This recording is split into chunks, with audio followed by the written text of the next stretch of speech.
John Kincade, Andrew Salciunas. This is Kincade and Salciunas, 97.5 The Fanatic and 97.5thefanatic.com. There's a beauty knowing what you're going to talk about in a day's show, like literally almost 24 hours before the show itself, because I said something on the airwaves yesterday that we decided to take note of. We're going to talk about the impact of you. Yes, you, the fans of Philadelphia sports. The impact, positive, negative. We'll discuss it all. And the Phillies played yesterday and unfortunately lost. It's not the end of the season, but we have to calm down about Aaron Nola. It's Kincade and Salciunas, 97.5 The Fanatic. This is Kincade and Salciunas. If Howie Roseman covets a guy, you go get your guy. I'm not going to lose sleep over it. There's some in the fan base that are very much of the belief that clock is ticking. I couldn't look at it more opposite. I think this team has a window. Kincade and Salciunas. John Kincade, Andrew Salciunas. 97.5 The Fanatic and 97.5thefanatic.com.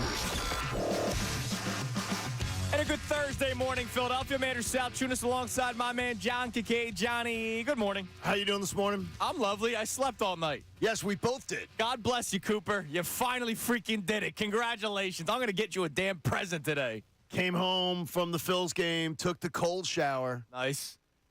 relaxed a little bit, and then, I got 8 hours last night. Yeah. And that felt beautiful after the night before, and then yesterday it felt glorious. So that means we're going to have extra energy. And we already have enough energy when we do this damn show. Now we're going to have extra energy. We might have a actually little slept. extra today, Well, yes. Connor won't, but Connor won't. Yeah, you guys can kick rocks. If Connor has to run to the bathroom, we understand. Connor had a bit of a rough night, and, we're praying for you, Connor. We're praying for you. All right, so yesterday we were talking about what makes the Philadelphia Eagles a successful franchise, and then we spilled into the Phillies, what makes them a successful franchise. Then we got into the conversation of whether or not the Sixers are actually a successful franchise. I believe I used the word great. You did. I stand by it. But the genesis of the conversation was, what makes the Eagles such a successful franchise? Because we were coming off of another disappointing end to a Sixers season. And, you can always look to the Eagles and always get excited. You're wearing your Eagles polo today, right? We're little Eagles You're today. always ready to rock the birds because every single year they are going to either be Super Bowl contenders or you're going to be thinking that the arrow is pointing up for the franchise for years to come, right? It seems that way. It's my whole life. It does seem that way, that there's always optimism. Right. It's been my whole life, John. It's amazing. Or at least since the turn of the century. Screw you on that, you young people. When I was really cognizant of sports, since the turn of the century, it's been pretty freaking awesome. You're spoiled with brats. the Eagles. I am. I've said it all the time. You are spoiled brats. I admit to it. I don't run and hide from it. I am freaking And spoiled. I don't think you guys appreciate it enough. No, I do. You think you do? I do. But I'm sorry that I want more. No, I'm glad you want more. Everybody because says, I think once you taste the meat, you want the whole steak. I think they're glad That's me, that baby. pushes it. That's the way to do that. So yesterday we were talking about what makes the Eagles such a successful franchise. And at one point during the show, I said I think the fan base makes the Eagles a successful franchise because since 2000, all we really know is success. I know it doesn't mean Super Bowl victories. Okay. But Super Bowl appearances, NFC Championship appearances, winning the division. If not winning the division, you're coming up in second place and you're the top wild card because you have a pretty damn good record. It's just not your fault that the NFC East is such a crazy division that every single year over the past 18 seasons it's been a different winner. The Eagles have been a successful franchise. And over and over again. And I think a lot of it has to do with the fans. I mentioned this to you guys yesterday. Howie Roseman himself said in the city of Philadelphia, when it comes to this football team, you can't go into a rebuild. And he knows that, and he feels the pressure of that. And that has led to you, since Howie Roseman has taken over, since the Chip Kelly regime has come to an end, it led to a decent rookie season of Wentz and Peterson, followed by a Super Bowl victory, followed by a playoff appearance where you thought Nick Foles was going to do it again, followed by another playoff appearance where you thought they were going to beat the Seahawks until Jadeveon Clowney drilled Carson Wentz's head into the ground. Then you had the down year, and we all thought the rebuild was coming. Nope. You get to the playoffs in year one of Hurts and Sirianni. You get to the Super Bowl in year two of Hurts and Sirianni. And in year three, we all know about the collapse, but they were 10-1 at one point. I think Howie's right. In this city, because we're not used to it, I don't know if we ever can go into a rebuild. In your life the two of you, your lives as Eagles fans, whenever they have hit what is considered rock bottom. Or what we thought would be rock bottom. I mean, even Andy Reid's first year was 5-11, and it flips to 11-5, and then it was really good times for the rest of the way. They go 6-10 after the Super Bowl. They go 10-6 the next year. They go 4-12 in 2012. They go 10-6 the next year with Chip Kelly, who we'll talk more about later. They go 7-9 with Doug Peterson first year. Yep. Even that's not a bad year. No. And they go 13-3 and go to a Super Bowl and win a Super Bowl.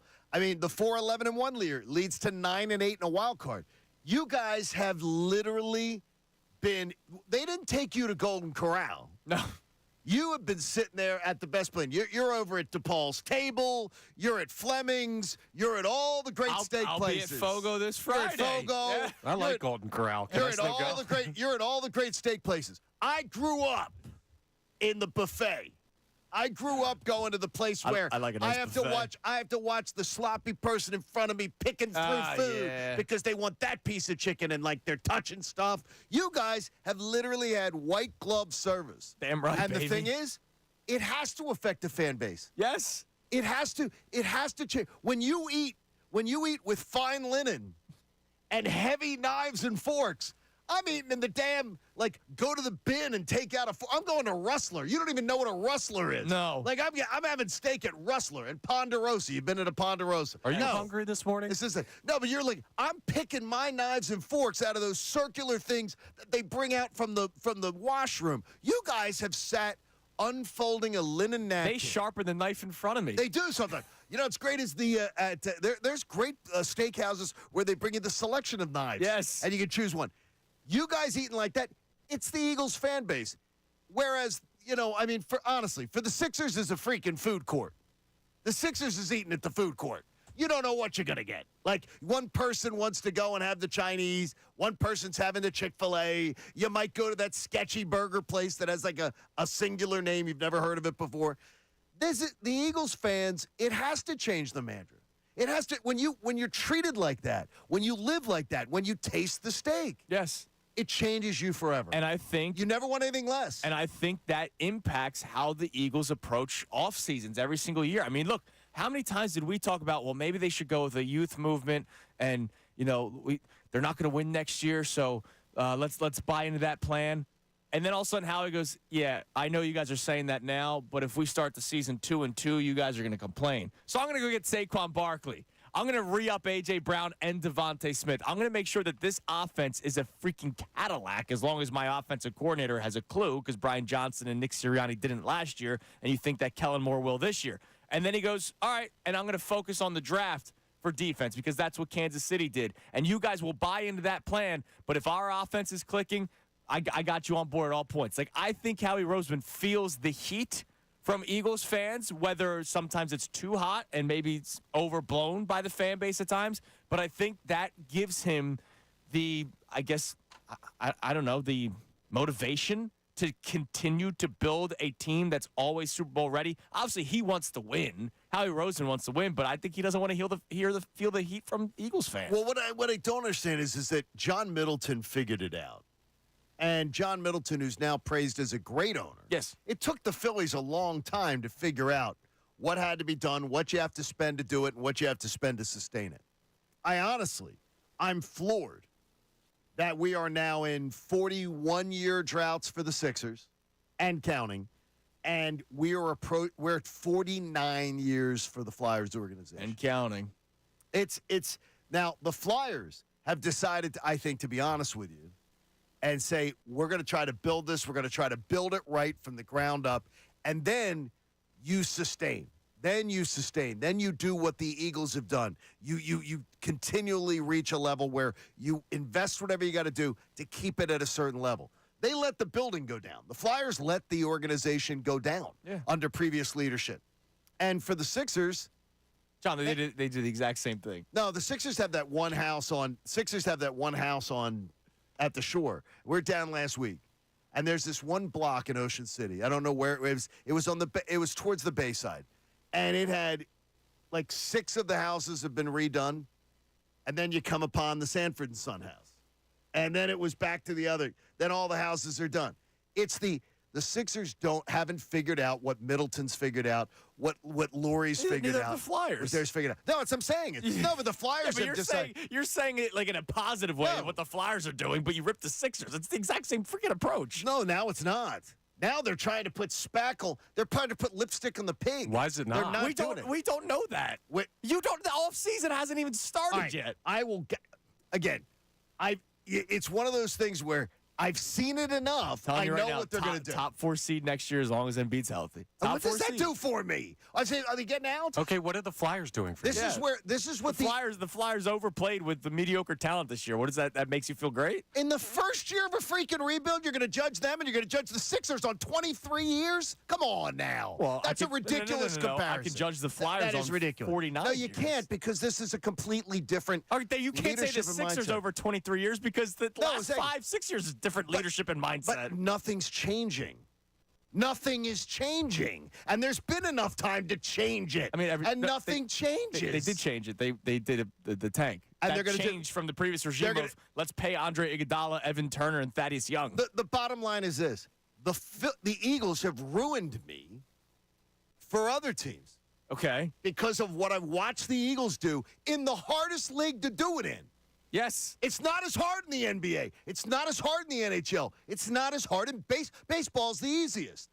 The Eagles have ruined me because they've now set a standard of sustaining something in excellence that now makes me more hypercritical of the other teams that I follow. No way baseball's the easiest. It's the easiest. No, it's not.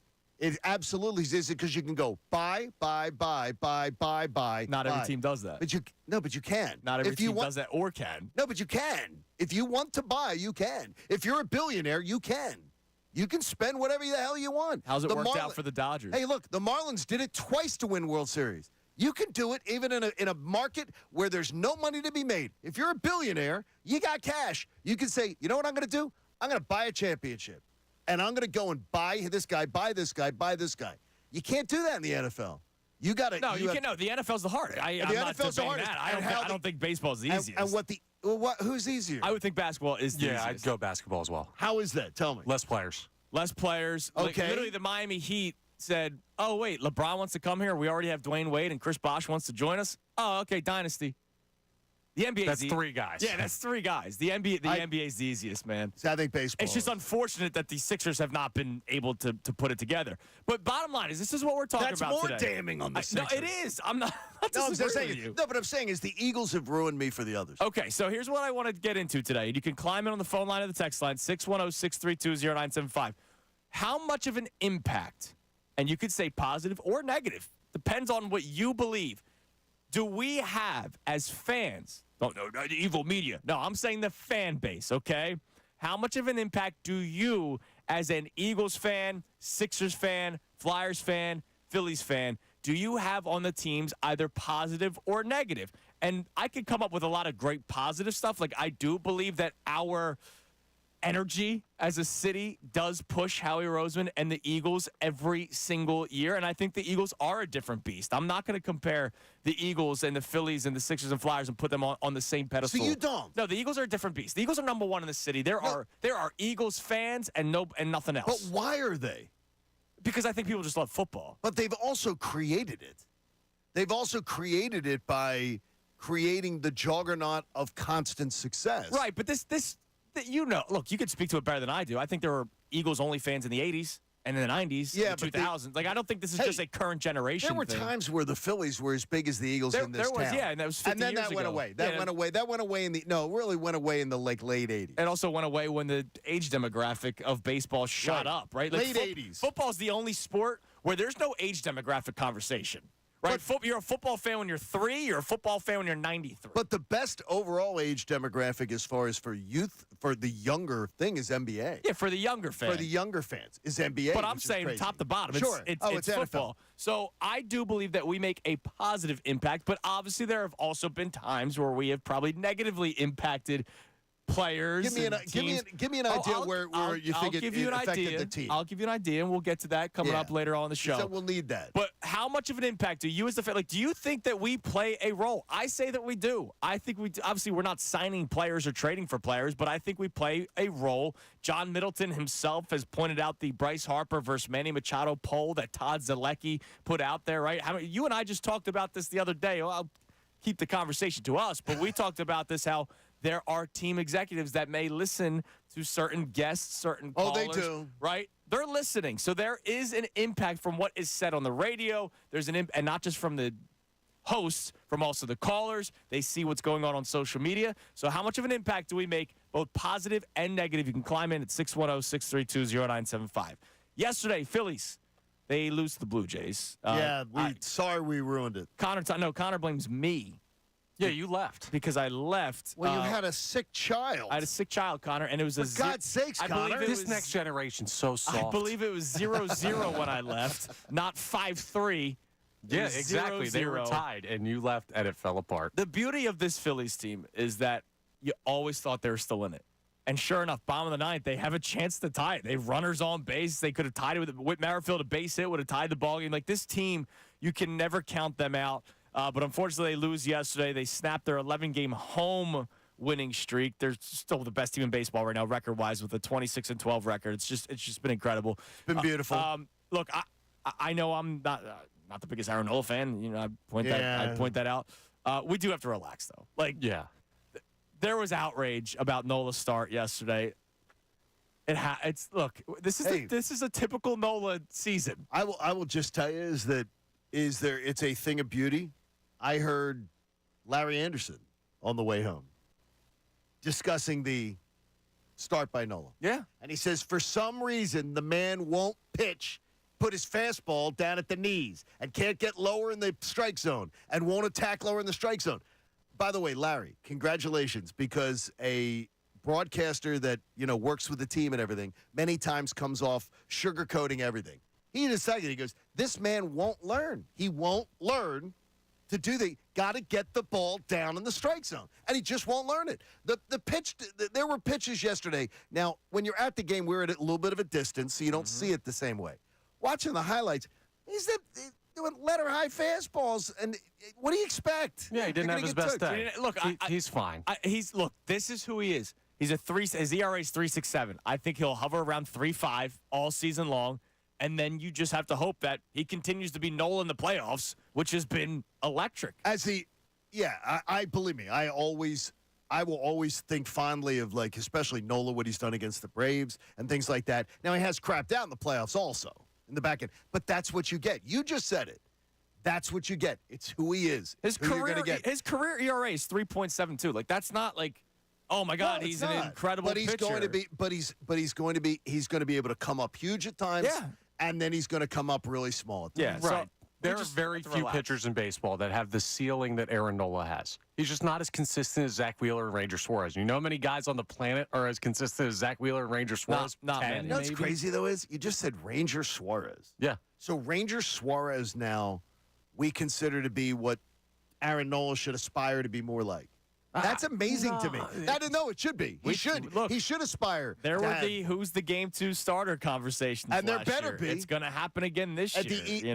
The one thing is that I don't, and it's one of the I hear about ceilings. I don't prefer the EKG stat line. No, I prefer somebody who doesn't have to be. They don't have to be great, but just more consistency. Yeah, I prefer is something a player I value. like Mike Trout who can hit 350 home runs. Yeah, but he can't. Sometimes you get a Kyle Schwarber who's going to strike out, and he's also going to hit the ball 800 feet. But, John, here's the deal. Nola has been consistent. I mean, before yesterday, right? So he goes 5 2/3. He allows 4 earned runs on 9 hits. Bad day. His previous outing against the Giants, he only goes 4 innings, but he allowed 2 earned. Didn't even get to the 5th. But then the Padres, 8 innings, 3 earned runs, 10 Ks. The White Sox, 8 innings, 2 earned runs, 7 Ks. The Rockies, 7 1/3, 1 earned run, 9 strikeouts. The Cardinals, 6 innings, 2 earned runs, only 3 strikeouts. But that 4 or 5 starts, that's great. No, that's it. You're fine with that. But again, that's not fine, you always know that the dip is coming. You're always okay. I also know that at some point he'll throw me 8 shutout innings. You do know that. That's who he is. I just think whenever he pitches poorly, and look, sometimes I am a victim of this. Sometimes? When he pitches poorly, we freak out. He is paid like an ace. Okay. He pitches poorly once in a while, and we freak out, and then he has 5 or 6 great outings that we don't give him the credit. Oh, we do. We talk about it when he does well. We applaud Nola when he does well. You don't? I know I do. Dude, John, all I know is I know more conversations about freaking out about Nola. And look, again. Because he gives you the day. Guilty. He gives you the conversation. He creates it. But I don't think we give him enough credit when he pitches well. I don't know. Then you got to be better at that because I know I do. I give him all the credit in the world when he does well. I don't have to be better at anything. I'm perfect. All right, coming up next, I want to get more of your reaction. 610-632-0975. How do you, as a fan, impact the teams? Is it a positive way or a negative way? Or how does the city of Philadelphia, maybe not you specifically, but do you think the city impacts the teams positively or negatively? Also, very fitting timing because we knew this topic yesterday. I saw a survey late last night that was sent my way in my email because I get all these PR surveys, and I think you're going to like this one, and it fits perfectly with today's topic. It's Kincade and Salciunas, 97.5 The Fanatic.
about the fan base today and how we impact the teams, whether it's positive or negative. And I say individually, but I want to look at it big picture, right? Because I'm sure there are some fans that are always negative.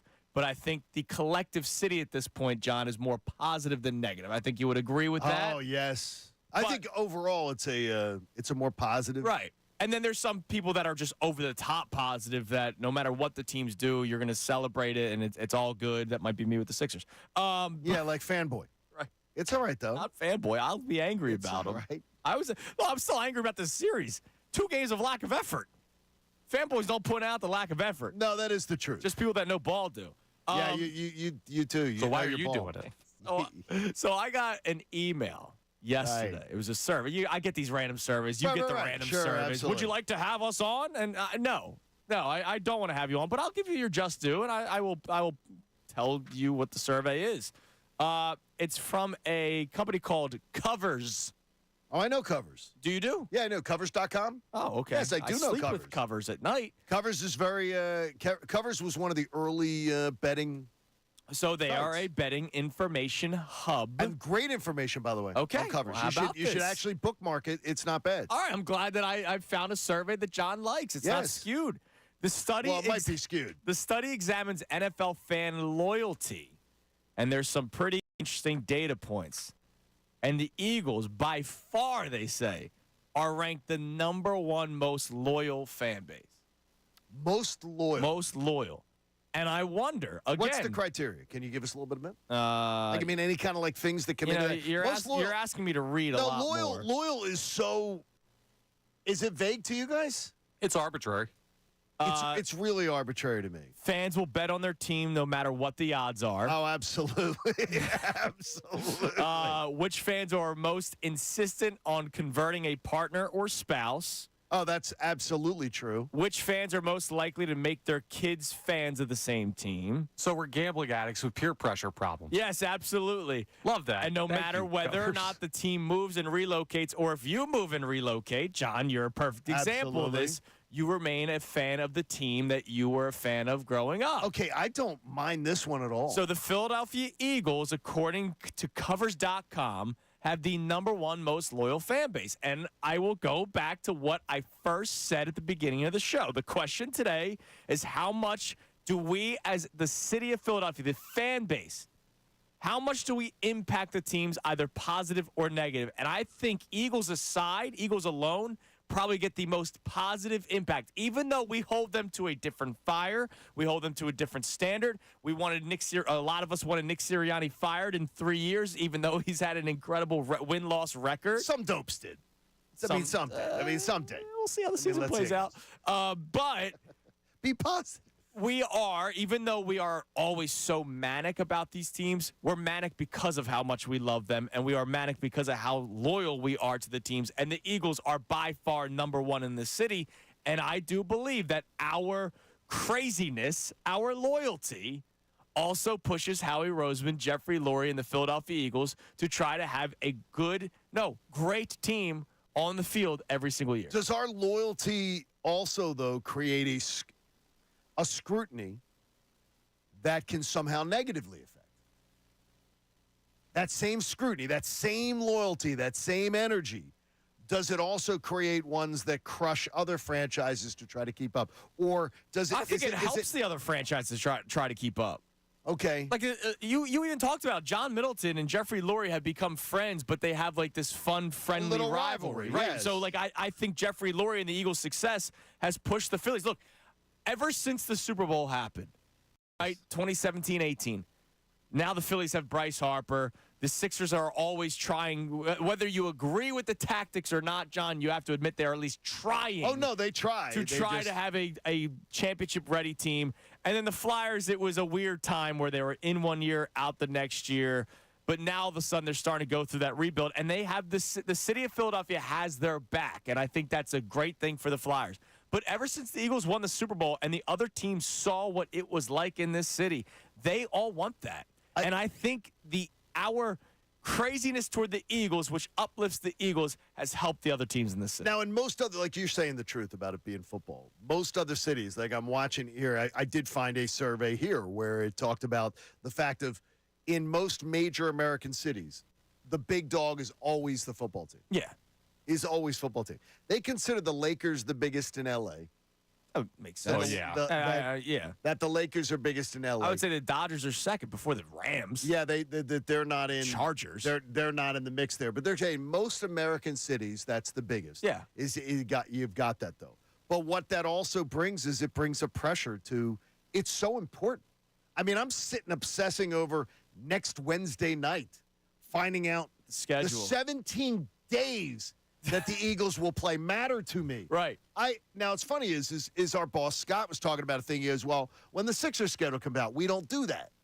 Like or the Flyers schedule comes out, we don't do that. I said, well, 82 is different. 82 is different. It's different. I will look at the schedule and go, oh, that's gonna be a tough stretch, or that's gonna there's your West Coast trip. That's when I know I'm not gonna be watching any of the games because they're gonna be too late for me. But it's not when you're looking at the Sixers schedule, Flyers schedule, even for the most part the Phillies schedule. You're not talking about events. No. The NFL singular events. And I think that also puts such a greater focus on, it's almost like you're prepping for an exam. It's Giants week. It's Dallas week. Right. It's this. Look, the league did this, right? The league has created this energy, right? And it's fantastic. It's the league that never sleeps. I said that to you a million times now. It's the league that never sleeps because of how much we are so starved to get more and more NFL content. But I want to know, do we impact the Eagles? We as a city, as Eagles fans, do we impact the Eagles in a positive or negative way? Connor Thomas, good morning. Hey, buddy. I would like to know your answer. I think we impact the Eagles in a positive way. I have bad times written down on the show sheet today. Bad times where it's been ugly, where we have maybe impacted in a negative way for all the teams, but some with the Eagles itself. But I would say, in the grand scheme of things, I think we impact the Eagles in a more positive way. Now, Connor probably looks at it more like I do because spoiled brats. We're spoiled brats. That's true. Yes. Very spoiled, very bratty. Positive, yeah. In a healthy way, I think that's another debate too. We've talked off the air a couple times, right? Obviously joking, but about bullying. Yes. And the positive impact from the Eagles fan base Hashtag bring back bullying comes from us bullying the franchise when they do something we don't like. And sometimes that is for the better. And I think more often than not, when it gets to a level of this fan base bullying this franchise, it's because the Eagles are verging on doing something that is unacceptable for a franchise that holds as much weight in the city as they do. Mm-hmm. And maybe that's not the best way to go about it, but we get results. Is it bullying? Or is it being extra critical because I don't have to make the case. The Eagles are the most beloved team in this city. And what do you do with the people that you love most in your life? No, you're right, but you're extra hard on them because you care about them and you want to see them succeed. So I have a younger brother. Okay. And if I wanted him to, play basketball with me growing up, there are two ways I could do that. I could ask him nicely, and I could be like, hey, we'll have fun playing basketball. Or I could put him in a headlock and say, hey, you better play basketball with me. Like, we get the same result either way, and I love the kid, but maybe it's not the most healthy way to go about it. It probably isn't healthy. You're right. And look, Steven Nelson, I think it was right when the show started, or was it right before the show started? The Steven Nelson. Close. I think it was right before the show started. Right before we started. Steven Nelson was on a podcast with Darius Slay, and Steven Nelson straight up said, look, I was not built for Philly. Like, he wasn't ripping the city. He just said, you guys take it so much differently. I couldn't play there. And is that a good thing? Is that a bad thing? Like, I don't think Steven Nelson is some all-pro cornerback. I think he was a professional cornerback. I think he's a starter in the NFL. But he admitted that he could not play here. He could not handle the atmosphere. He didn't like it. No. He didn't like it. And look, I appreciated his honesty, right? I do too, and I don't think he was, again, I think because of the way it was offered, he didn't rip us. Right. He was just being honest. He's just being honest and saying, it's a scrutiny that it just can't work with. We spent talking about Aaron Nola in the beginning segment.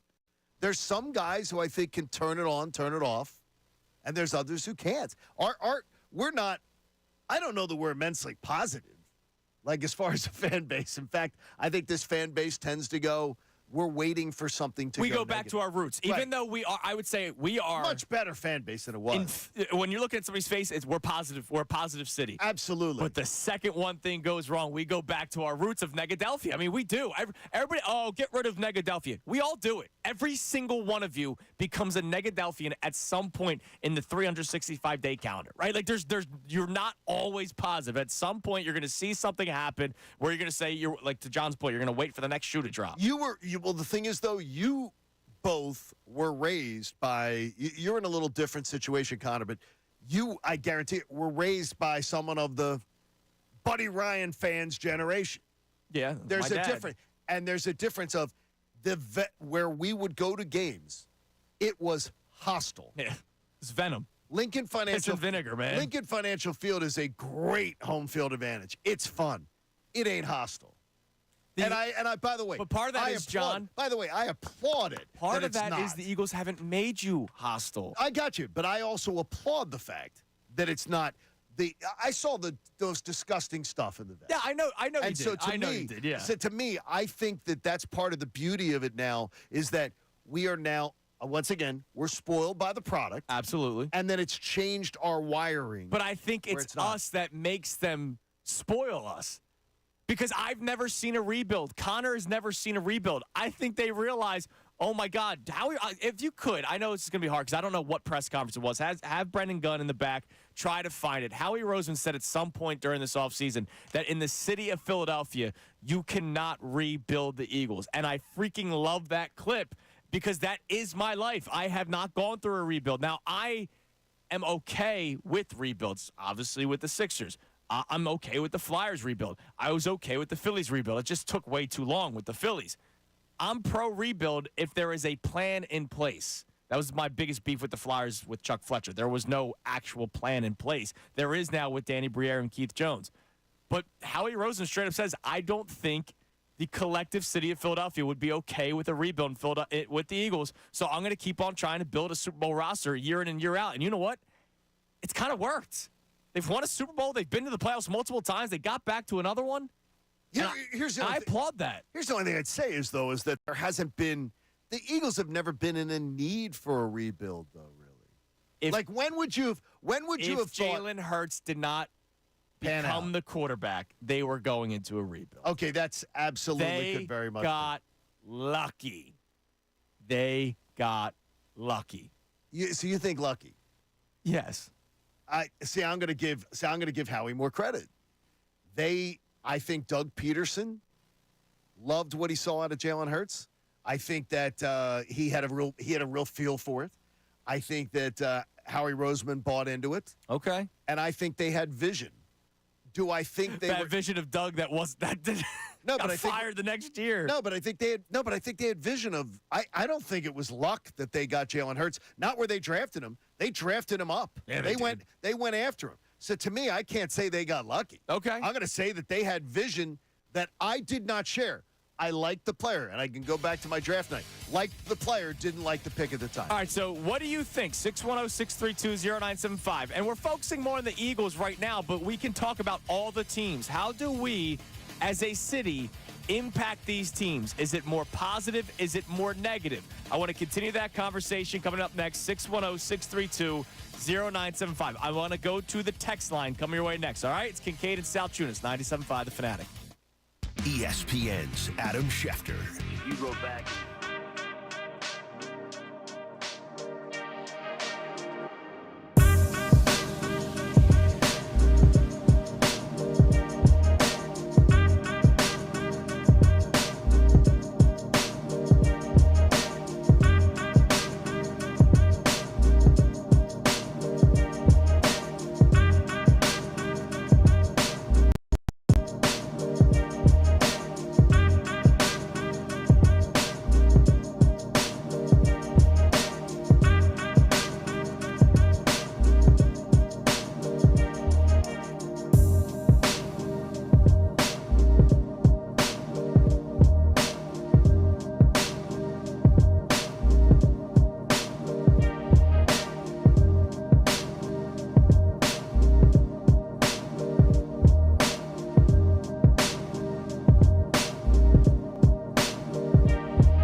for me, technically.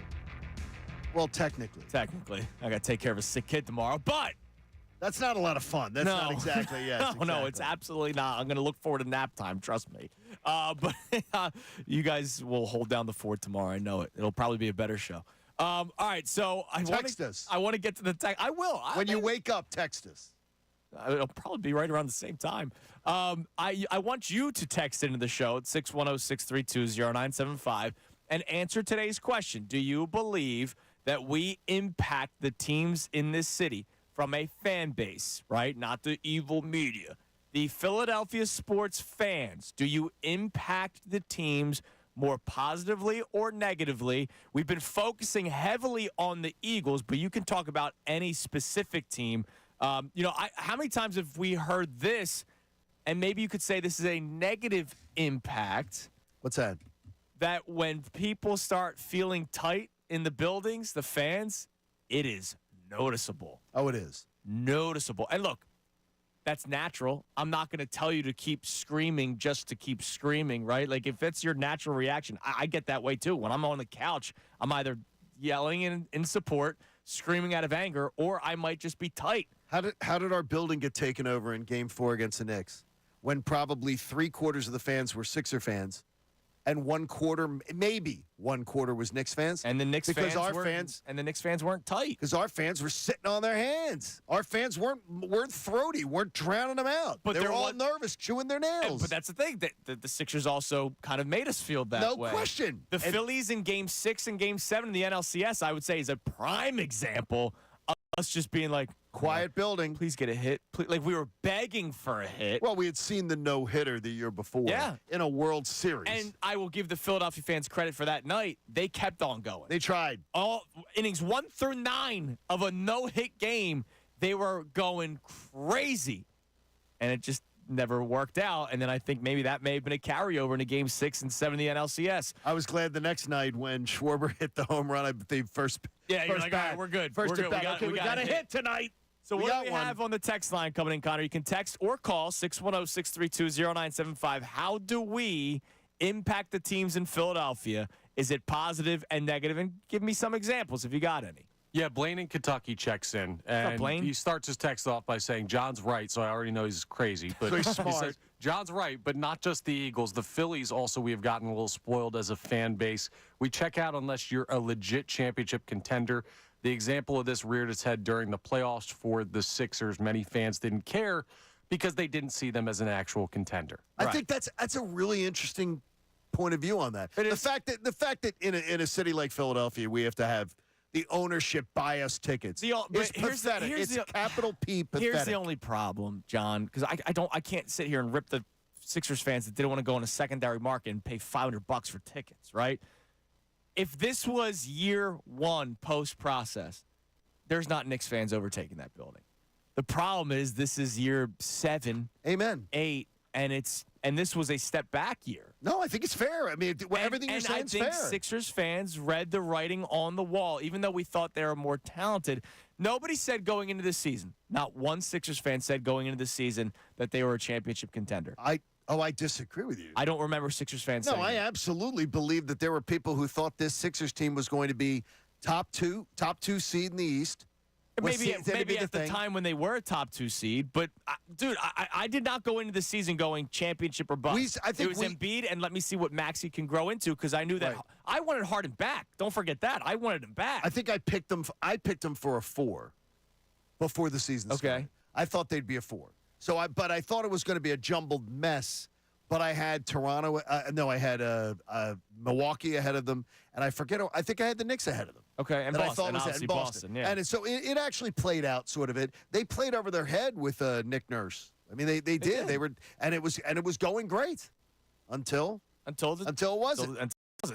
Because and it's a familiar storyline that everybody's tired of. Right, which may be why not. Like, you're making the point as to why Sixers fans didn't buy the tickets. Like, I can't say it's pathetic. Okay, and so how dare this fan base. the next series, would they have bought the tickets? Maybe, because they would have put faith into you that they were actually winning something. There wasn't much faith going into the playoffs other than, hey, we think we're a better team than the Knicks. Also, proximity plays. That is a big Indiana part of is it. That's a not big part like of the it. Pacers fans, if they exist, All right, well, are not buying tickets. But if you're saying proximity plays, then by conversely, we should be able to go and do the same thing at their stadium. But, no. Those tickets are $700 for the nosebleeds. No, it's not even price. The premise stands, right? The Sixers fans are tired of what happens every year in the postseason. I think they are, and I think the Sixers don't. I think the Sixers are tone deaf to it. But we've had a hurricane week here so it's kind of like a hurricane. There's contributing factors to make the perfect storm. It's Right. a Knicks team that's on the rise. But I can't say that They're it's very pathetic close. that Sixers fans didn't buy tickets. I think the fact that ownership has to buy tickets to a playoff series for you, we would rip any other city that had to do that we were up against. But John, we I would keep kill on them saying, for it. I said this to you. This will be the 7,000th time I told you. The Sixers situation and what we have gone through is not what. And I can't think of another team that's gone through this. I can't think of another team in the NBA that has gone through this, where every single year it's supposed to be the year, and every single year it's not, it's bad. and it falls very short. Because you know what they do? They keep repeating a lot of the same mistakes. We'll see if they don't this offseason. We'll see if they don't. Oh, you're a peach. I'm waiting This to could be see a it. fun off season. All right, coming up next, we continue this discussion. We'll reset the show. Also, I will give you some not so great fan moments that I do think negatively impact the teams. How long's this list? I think it's more positive than negative. Good. But I do have some moments where I say this was unnecessary. And I told you, business-like approach for the Phillies this offseason, going into the start of the season. Kyle Schwarber said something yesterday that backs up what I thought. It's Kincade and Salciunas, 97.5 The Fanatic. Fanatic Sports Update.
morning. Kincade and Salciunas, 97.5 The Fanatic.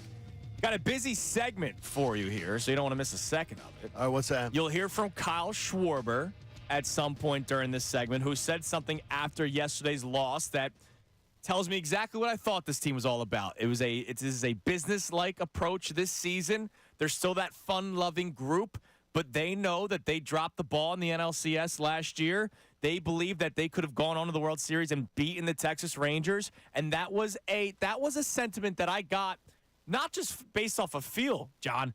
People told me that. Players told me that. Larry Boa told me that when I was at spring training. Like it was amazing. They straight up said, "Yeah, like we can't believe all credit to the Diamondbacks. We should have won that series. We could have won the World Series. Blah blah blah." I was having a hard time in my head when you were broadcasting in Clearwater and talking about it. I was having a hard time in my head saying, well, "What is it? What's that mean?" Because they are a fun-loving bunch. They are a loose bunch and everything. I said that doesn't balance with business-like approach to me.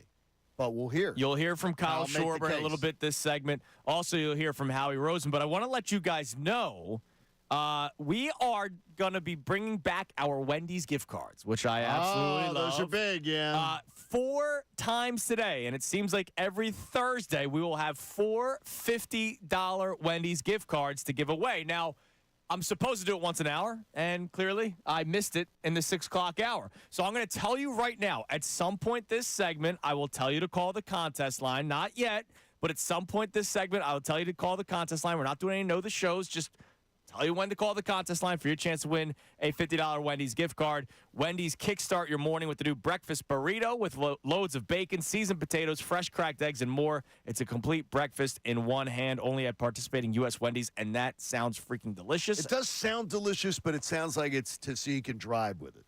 Yes. Right? So, yeah, I'm is sure. that what it is? The burrito, so the you can drive with it in one hand? And you know what? I'll be not driving and eating it when it gets dropped off later today. So I can't wait for that. So I'll tell you when to call on the contest line. But that's going to be our Thursdays moving forward 4 times a day, $50 worth of Wendy's gift cards. I absolutely love it. Thanks to our friends at Wendy's. Okay, so here's what we started the show off with today. Talking about whether or not we impact the teams in a positive or negative way. And I wonder if there are people out there that think we have no impact, right, when it comes to what the teams do. I understand when there's a run, when the Sixers go on a run, when the Phillies are on a rally, we get loud and we get fired up. And that might help, energize the team a little bit. That might add to their adrenaline. But I'm talking about roster building. I'm talking about putting the feet to the fire of a head coach, of a GM to continue to build this team. And I do really believe that the fans have a positive impact when it comes to the Eagles always being contenders. I truly believe you see it as positive. And it's I wonder, though, how they see us, how they see the fan base. Do they see the fan base as spoiled rotten? Which sort of is my viewpoint is it's now a spoiled rotten fan base. I think Howie Roseman may feel that way. Interesting. Well, because of that young man in Houston that said all's forgiven, Howie, and he literally pretty much like, what the F are you talking about? Yeah, like, now that I won you a Super Bowl or whatever. I won you a Super Bowl, which I found a really strange whatever response from somebody. Look, but I find when it very strange. When he hears it the way he hears it every single day. No, I do find it. I do find it a strange thing when the I is used. I would think we dude, won. I was cool with it. Yeah. I'll be honest, man. You look, you stand tall, Howie. All right, stand tall. He built the team, man. He did. And he did. He was absolutely brilliant. But I wouldn't be surprised if Howie feels a certain type of way. Like when we were saying, hand up, wanted him fired. After winning the only Super Bowl in Eagles franchise history. And it was, 3 years later? Yeah, and he was probably like, what the hell, guys? Like, I won you guys your only Super Bowl. And it's not my fault that my quarterback went bananas after Nick Foles won the Super Bowl. Carson Wentz lost his mind, right? 4-11-1 was disastrous. It was disastrous. It was a wild year. And a lot of it had to do with Howie Roseman. So how do we impact these teams if we impact them at all? 610-632-0975. Is it more positive or is it more negative? Now, I do believe that the Eagles can't go into a rebuild in this city, and Howie Roseman feels that exact same way. There are such high standards here, and so I can never kind of sit still. I got to constantly try to figure out ways to improve this team. My job, I'm not going to be here forever. My job is a steward of this franchise. You know, I owe it to certainly our players, our coaches, our staff, our fans to do whatever I can to make sure we're the best possible situation, and that's not only for the short term and the long term. And so I love the fact that, you know, if we have a down moment, like, you know, I got to do whatever I can quickly. There is no rebuilding here. It's retooling. So that was with Pat McAfee a week ago. I talked about a press conference he had, but we found that audio. That was recent, and I also looked it up. He was on the New Heights pod with Right. Travis and Jason Kelsey back in 2023, and he said, quote, especially in our market, there is no rebuilding. It's just about moving as quickly as we can to be a championship team, and that's the goal. So he's straight up saying now 3 times on record that in Philadelphia, you can't do a rebuild because of how we are in this city. And that could hurt them at some point. We talk about the Eagles, the roller coaster ride of the Eagles. They're up high, they win a Super Bowl, they plummet. They get back to a Super Bowl last year, they plummet after starting 10-1. But, man, if we're talking about Super Bowl contenders, we're already saying it. We're not having the conversation yet, John, but you know it's coming that this year will be a Super Bowl year. I think it's Super Bowl contenders year, absolutely. Right, The one thing right. is, going into 2017, take me back in the clock for both of you. Going into the 2017 year, that they end up winning the Super Bowl there, going into that season, where were you? Or even, how about take me to 2016, Carson's first year? Where were you in your mindset? I was in the mindset was, this is a rebuild. I was very patient. And yes. I loved, and I can go back and even search social media. I loved that season. I had so much fun watching Carson Wentz's first year. I was frothing at the mouth for Carson Wentz content and everything. And I thought, holy gosh, we got the guy. We got the guy. And it ended up like crapping out at the end of the year. It was much better early. It was 3-0. And then but I had so much fun watching that team. I know with the Eagles, I think I could handle a rebuild if it was necessary. If I thought it was necessary, I could handle it. It hasn't been necessary. No, it hasn't been, and that's another great credit to Howie. But is that also the feet to the fire of the fan base? It, That, it could plays be, a chicken and the egg? I think that's a good thing. Look, that rookie year of Wentz and Doug Peterson. I had right? so much fun that year watching that I had team. so much fun too. But I will say this: I at one point wanted Doug to be fired. Wait a minute. You wanted Doug fired his first year. There's a reason why. Why? Harbaugh looked like he was on his way out with Baltimore. Oh, okay. And That's a little different. I would have fired Doug Peterson the second John Harbaugh was fired. John Harbaugh's been rumored to be fired like 6 different times, and then they always become very good football teams again. Maybe patience is a good thing in sports, because maybe if Harbaugh's here, he would have been fired 6 different times. No. We talked about Tomlin. No, Tomlin would never. Tomlin, with his record, would never be the coach of the Eagles. Right, because we say, all right, 9-8's great and all, but like, I need 12 wins. Right, exactly. And so there was a time where the John Harbaugh was on the hot seat. And I was like, look, if he gets fired, you have to bring him here because he's that good at, right? So I would have. it wasn't me being crazy about Doug. It was me wanting John Harbaugh. Thing is, are we crazier? Are we a crazier fan base and more demanding, more rabid, as you're sort of putting out there, than like Pittsburgh? Yeah. Yes, I think so. You think so? Yeah. Okay, go on.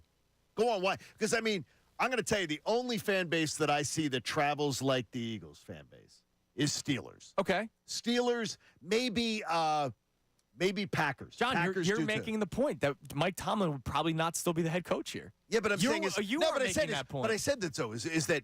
Do you think Pittsburgh is like? I don't think it's a huge gap, but like, Dude, he would have been gone. We complained about Andy Reid getting to 5 NFC championship games. We did. 5. Did you want him fired too? I did not. I was devastated the day he got fired. Now the last 2 years of Andy, I was ready. I was devastated when I he was got ready fired. for the move at that point because I think I they was had. also like 10. I think they had fallen into decline. I was devastated when Larry Brown got fired. Like those were my childhood coaches, man. I was devastated when Larry Boa got fired. Right, like, those were my guys, man. That was your childhood. It was my childhood coaches, right? We need to revisit something because, John, I think you're lying to yourself about this rebuild thing. Okay, go on. You're saying you think you could handle a rebuild because of the way you watched Carson Wentz's first year? 16 that year was. I found so much joy in watching the Eagles that year. Yeah, of course you did. You know why? Because they happened to hit on the guy the first time they needed to. Right. Like, do you know what franchises do? Look at, like, I don't know, Minnesota, only because my mom and my brother are Minnesota fans. Retread, stink, draft somebody, stink, draft somebody the coach says he can't play. See, I don't consider when you go and get the retrade, you're not rebuilding. I'm just saying, the Eagles hit. Like, well, look at Chicago. All right, Bears. Let's use the Bears as an example. I think the Bears are going to be a fine team potentially. If Caleb Williams is good, but this is another quarterback that if they draft early, remember Justin remember Fields? Mitch Trubisky? Right, exactly. No. It was Trubisky, it was Fields, it was Caleb Williams. It was, but I would tell you right now, I would be so excited to be a Bears fan. Yeah, I was now, a Bears fan. but you weren't the last 10 years. How many guys did the Browns go through? Right. I mean, how many guys did the Bills go through before they found Josh Allen? And that's why I say we got lucky with Jalen Hurts, because he wasn't even this can't-miss talent. He was a guy that had a third-round, fourth-round draft grade. The Eagles took him early in the second round, and it has worked out. I'm shocked to their credit, it has worked out. I'm shocked you paint that as lucky, though. I do, because I still think, I've said it a million times, at the time, it's still a bad pick.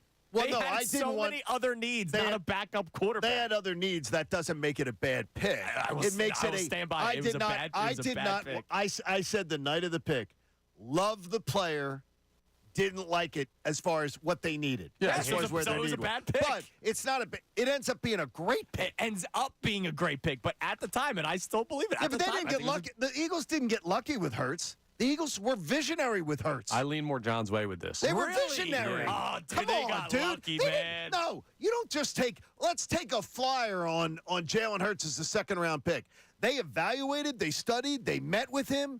They thought, man, there's something special with this guy. We're bringing him in. Plus, they had seen their quarterback 2 years in a row get injured. But so John, they had been. John, go on.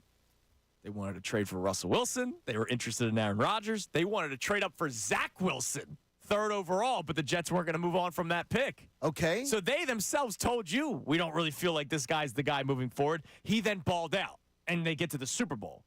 They got lucky with him, man. I mean, this fan base was rooting for Russell Wilson, and I had to sit there behind a microphone and be like, what the hell also, are you Aaron what are you Rodgers, seeing? also trading up for a quarterback. I know people liked Jalen Hurts, but I don't think many people thought that he was going to turn what he's become. Wow. And now, I don't know that. Whoa. You may be right. There is not. I did absolutely not think he was going to end up being end up with the contract that he had. No. An MVP candidate. No. So I'm not waking it like, man, I knew it. Right. I felt it. But what I would tell you is that I can't call the Jalen Hurts pick lucky. Absolutely not. I will say it a million times. They overdrafted him, which showed that they put their chips on the table and said, we believe this guy is a special talent. All right, what do you got on the text line with this conversation? Climb in 610-632-0975. Do we impact these teams in Philadelphia, and do we impact them positively or negatively? And I'm going to give you some negative things about the Philadelphia sports fans. But what do we got on the text line, Connor? So Jay from Westchester checks in and says, I believe it's a lot more negative than we think. I do believe partially the reason many people don't want to be here is because of the pressure brought by the city. I believe the pressure we put on athletes is definitely warranted, though, because we consistently get let down. So there's more to it. So here's my one beef with the people don't want to be here. Look at the Phillies roster. It's literally free agents. What about the Eagles roster? What about the Eagles roster? It's free agents. I mean, and they love being here. Like, what I'm is sure that they about? don't like it when things are going bad. And like Darius Slay, even though he drives me nuts, he never shies away from what he feels, right? And he complains when we're booing and all this kind of stuff. But Darius Slay also, it's not like Darius Slay wants to leave. He isn't demanded a trade. Well, it evens out, right? Because here's how it goes. There's not a lot of people trading. We look at it as the fan base. He was a free agent. He came back.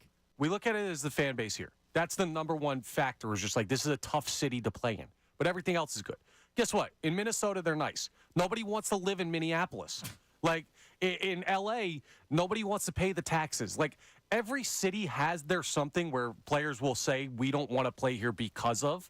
Ours just happens to be the fan base has brought up the pressures of the city. Right. So we focus on that more. But it doesn't make this a bad place to play. No, absolutely not. Because when you see it going well, everybody here's a freaking hero. And didn't he say because we've been let down so many times? Yes. Again, we've done this. We've already done this in the history of this show.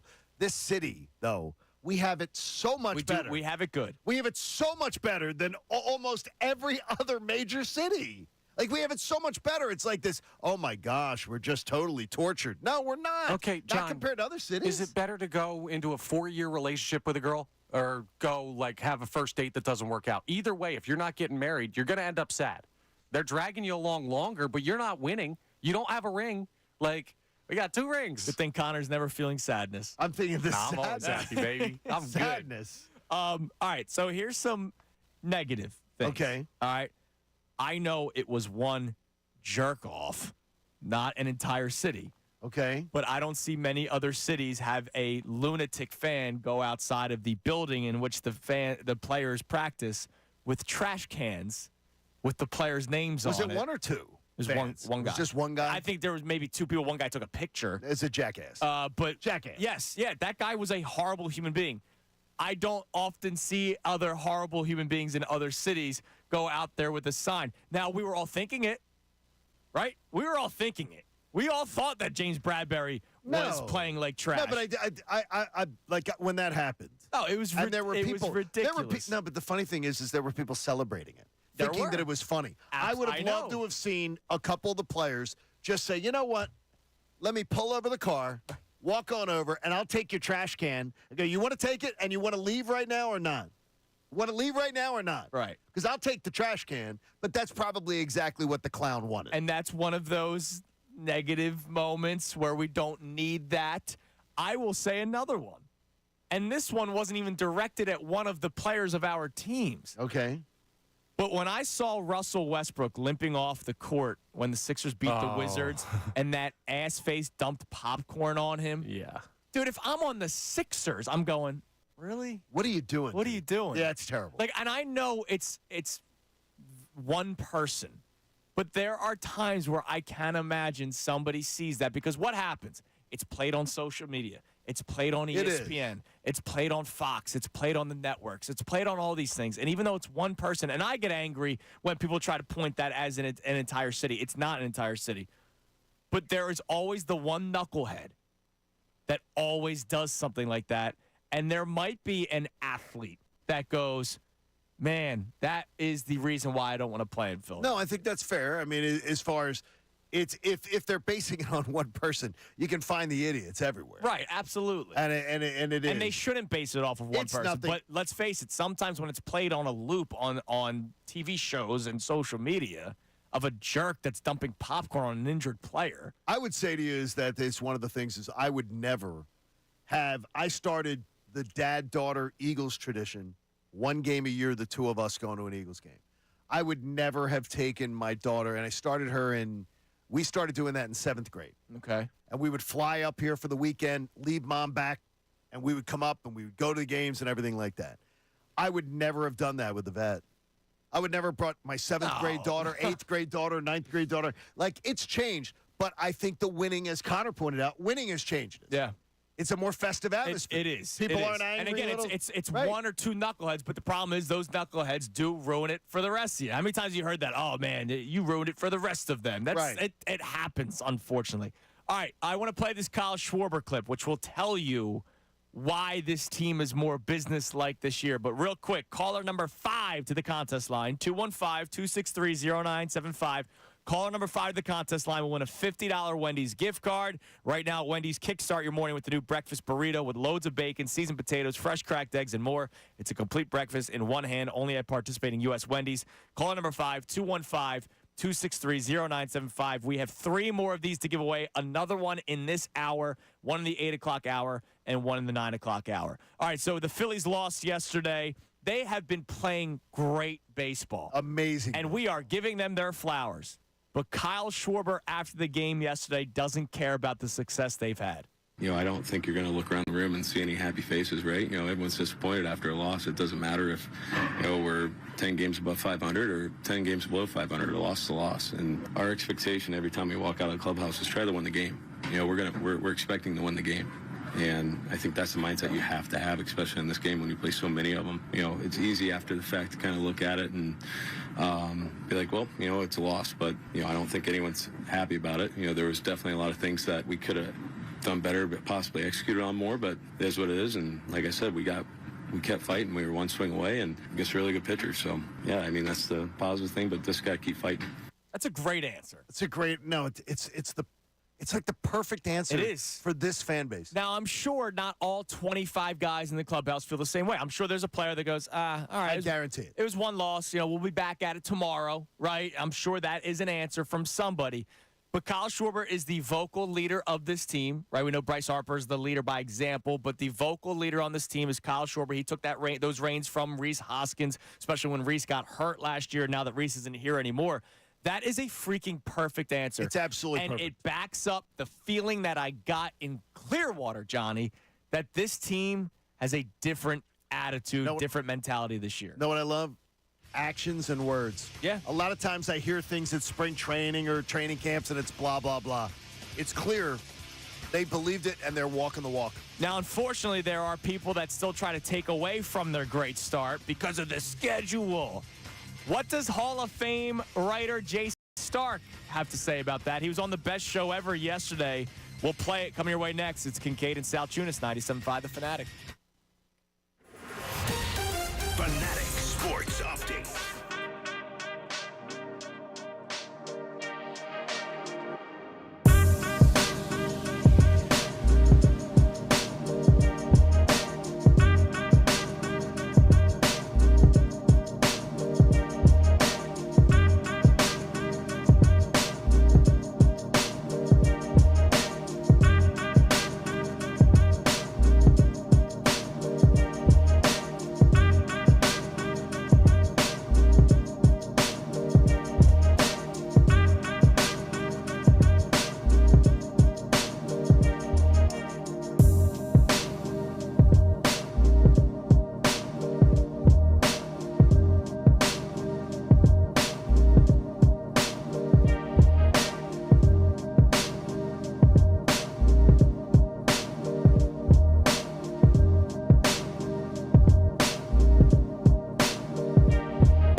Kincade and Salciunas. I hope you're enjoying your Thursday morning. Drive safely into work today.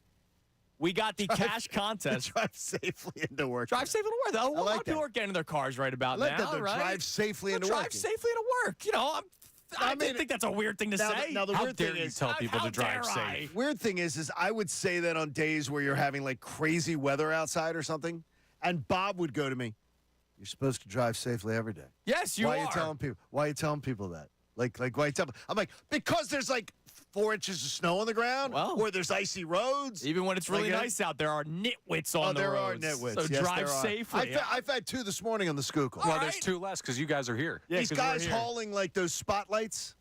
Like spotlights that they must use for like temporary spotlights, Yeah. and they're dragging them on these trailers behind them, and the 2 truck drivers are driving like jackasses on the Schuylkill and weaving in and out, and the guy goes behind somebody and flashes his lights. Be careful. They might be listeners. I'm like, geez, well, if You have a they meter? are, what are you doing?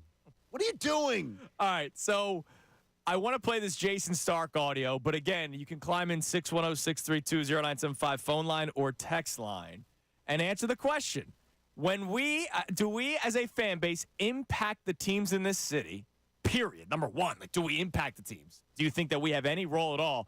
And if you do, is it more positive or is it more negative? Our own Colin Newby, who does a lot of great stuff behind the scenes here at the station, doing a lot of great digital content work, he sent me a quote from Jason Kelce from March of 2023 that I can't wait to read to you guys later on this segment because it's telling to what we do and how we impact. And I still believe in a positive way with the Eagles because, look, they're good. They're a successful franchise. So I would say it's a positive way we impact the city, impact the Eagles, because we do put a lot of pressure on that team to continue to be successful. But yesterday, Jason Stark was on with the best show ever, and Tyrone asked him about the schedule, right? How many times have we heard now, oh, the only reason why the Phillies are playing well is because of the schedule? And it's not just opposing fans. We have Phillies fans. We had the guy that told us to pump the brakes the other day. Pump the brakes on your excitement. Because of the schedule. It's like, stop. If they were playing poorly, if they were playing 500 baseball right now, we would be ripping them. But because they're doing well, we're trying to tell people to pump the brakes. Like, I think that is ridiculous. And I think the Braves have had easy schedules in the past, right? The other top teams have had easy schedules Well, we all times. play the same schedule. It's just a matter of how it breaks. Right, exactly. And so, yes, right now the Phillies have an easier, lighter schedule, but they are beating the teams in front of them, which is something they have struggled with in the past. Here's Jason Stark talking about exactly that. I don't think you can ignore the schedule. The Phillies have played the second easiest schedule in baseball so far. They've only played 6 games against winning teams, and one of them's the Nationals. The Dodgers have played 18. The Braves have played 19. So the tough part of the schedule is still lurking. But the thing to remember is all these wins count. They're all in the bank. They don't go away. And that matters.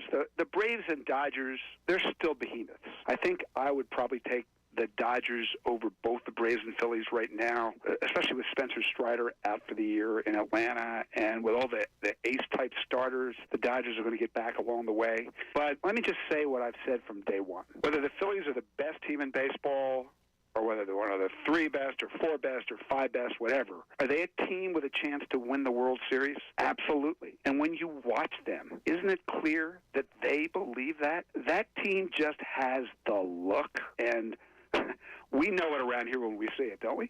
See, I love that answer because he says you can't ignore the schedule. But he doesn't do the only reason why they're this record is because of the schedule. He says they're still a World Series team, right? Like, he's not trying to diminish what the Phillies have done. He said, look, part of it might be the schedule. Like, if they played the Braves and Dodgers to start the season, well, they did play the Braves to start the season. They lost. They dropped 2 of 3. But they still look the part of being a World Series contender. I didn't think they looked it against the Braves in that first series. Well, but they still, it was early. But there are 5 winning teams in the National League this morning.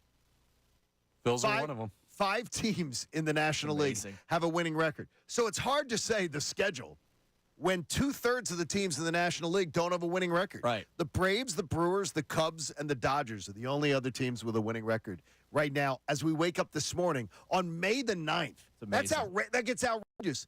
In the American League, they have 9 out of 15. Yeah, I love Jason Stark. Here's one thing I'm going to contend with him on. And tell me if I'm being mean to the fans.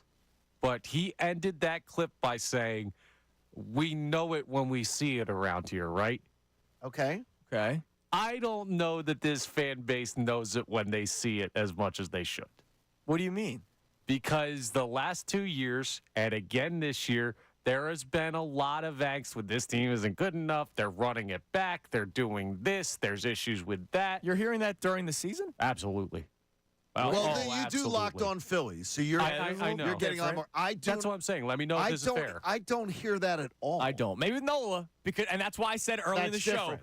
literally the first segment, I said we got to relax here with the Nola thing. But other than Nola and Castellanos, Dude. Castellanos swinging at pitches that are in the other batter's box like he did again the other day. All right, Captain Rojas, we had people worried about the center fielder who doesn't matter. No, that was stupid. We had people talk. Stupid. See, that's what I'm saying. He batted .04 for like 3 weeks. Because they didn't give it time. We have people worried about Kyle Schwarber batting leadoff. Like, people have resigned themselves to the fact that's a thing. I have a buddy who will send me pictures of he keeps a book, and every time Kyle Schwarber strikes out, he'll send me a picture. No, like, why? No, but better, too, is that it would tell you is that I saw somebody on social media, and I feel terrible if I'm going to use this because somebody did it the other day, talking about where Kyle Schwarber, if you just shifted him in the lineup in the existing game. That's what I'm saying, what the difference would be offensively for the Phillies. But you can't do that. It's not. No, you can. No, and you can look at it he's and not go, a Lego block. He's a human being. He's different in different spots. There's Look, a lot more. I do hate him batting leadoff, but no, but it's like it's a comfort thing. Like you just sometimes have to do it. I mean, I do think it's a little overblown. I'll be honest. I think it's a little overblown. Last year, before they moved him back up to the leadoff spot full time, his numbers in the leadoff spot and the 4-hole were identical.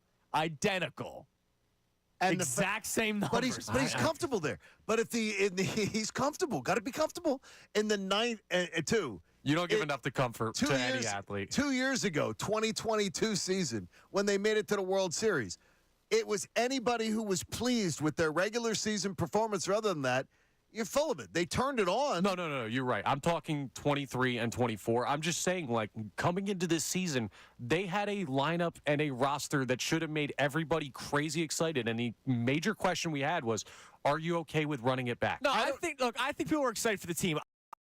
Off-season buzz is a big part of it, right? Like, there was none. There was a very quiet off-season. It was re-signing Aaron Nola, the extension for Zach Wheeler.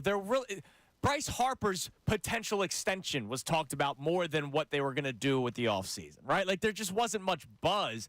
Like, the Sixers will have a lot of buzz because they have to literally build an entire roster. Gotcha. Maybe I'm being too critical, but, like, that's how I feel. Did anybody in this did you hear anybody locally, media or otherwise, that was saying the Phillies aren't a playoff team? No. I did. I think the only thing you hear is it's a flawed lineup because there's a lot of strikeouts and all that. But that's baseball nowadays. I mean, no. The criticism that bothers me is that they can't run it back and win. Like, it was, how do you expect this to be different if you just bring back the same guys? Right. Okay, whoa. We'll play that out. We will play that out. And we're going to say, and part of running it back is we'll play that out. Is the manager going to learn to handle things differently? I think people who question that don't know what they're looking at. Well, I also wanted to bring in Jorge Soler. I wanted a full-time left fielder, not a platoon guy. So did I. Like, that's what I wanted. So did I. Okay, and your left fielder's been great. He has been. Brandon Marsh's been fantastic. He's been very Turns out they're fine with what they have. That's cooled off a lot, though. Yeah, it has. He's just around 250 now. And the team is 14 games over. Whoa. Yeah, don't do that. Can't do that. Before the season started, there were once. I don't think that's because we don't know what we're watching. You're allowed to have once. There are people that would rather have had Blake Snell than Aaron Nola. Right, but like realistic wants are part of the equation. You know what? I want the Eagles to go get every single. I want Blake Snell to get Patrick Queen. Blake Snell didn't really get paid. I didn't want him, but Blake Snell really didn't get paid. No, he really didn't. That was realistic. I got you, but like the wants are more than what you need. They already have an outstanding team. It's okay to want more, Connor. And Brandon, it's okay to be greedy in a lack of salary cap sport. And Brandon Marsh has cooled off a bit. It's 250, 254. He has, right but they're not the Brandon Marshes. When he cools off, someone else heats up. Alec Bohm is the hottest hitter on the planet. Like, it evens out because they're a That's great cooled team. off a little too, but it's good still. It's awesome. One game. Love them though. One Love game. it. No, I One love it. game. Hey, look, I was One getting game. He I had was an getting the 18 side eye. freaking game I was getting the history. side eye about Alec Bohm. He's hitting People 19 saying of to the me, last 18 I games. don't he's know. played. Hey, what do you mean cooled off? 19 of the last 20. No, I'm saying He had an it's 18-game hitting streak. It's a joke. Oh. Chill out, for God's sakes. It's a I- joke. I'm the one who was bombed up also. And people are like, I didn't oh hear my it. gosh, I didn't hear Alec the Bohm. tone. Yeah, Alec Bohm. I didn't pick up I on the must have tone missed either. that joke. I've been shaking the pom-poms for Alec Bohm. I'm surprised I'm not wearing his. I didn't buy his jersey because you guys said, get Turner. It'll show faith in Turner. No, that was your friend that said that. Listen, I didn't I'm say not doing squat. I don't even buy No, you thought it was jerseys a good anymore. idea. You thought it was a good idea for me to do it. Well, and Trey Turner was playing. I hope lights I out. didn't jinx him. No, you didn't. I hope I didn't jinx You didn't. All right, so here's the deal. Coming up next, we're going to continue the Phillies conversation, but also, I heard a debate that took place yesterday between Tyrone Johnson and Bill Colarulo. My ears were bleeding. Go that far. I just thought it was a debate that didn't even exist. But in Philadelphia sports, I guess anything is possible. So we will talk about the debate that took place on the afternoon show yesterday about ownership in Philadelphia that, again, I did not think this was even a debate. And I say I want to continue the Phillies conversation because quickly, while we were discussing the schedule, man, they really don't have many difficult stretches. Well, July. July. July is a month of, but it's broken up by the All-Star game. And there's also some, like, bad teams in between. Like, the Phillies, look, I'm not going to do W's and L's. Do it, coward. With the Phillies schedule, there really isn't that difficult of a stretch. Well, the Phillies schedule's the Braves schedule, so Yeah. same thing. So But they don't have, like, that many back-to-back-to-back No. series of difficult nature. I'll tell you about it next. Kincade and Salciunas, 97.5 The Fanatic. Philadelphia 76ers president of basketball.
7:46 on Kincade Salciunas. We were at the Phillies game yesterday. Thanks to the Courtesy of our Phillies. friends, the Phillies. John Brazier. Check out the tickets, phillies.com/tickets.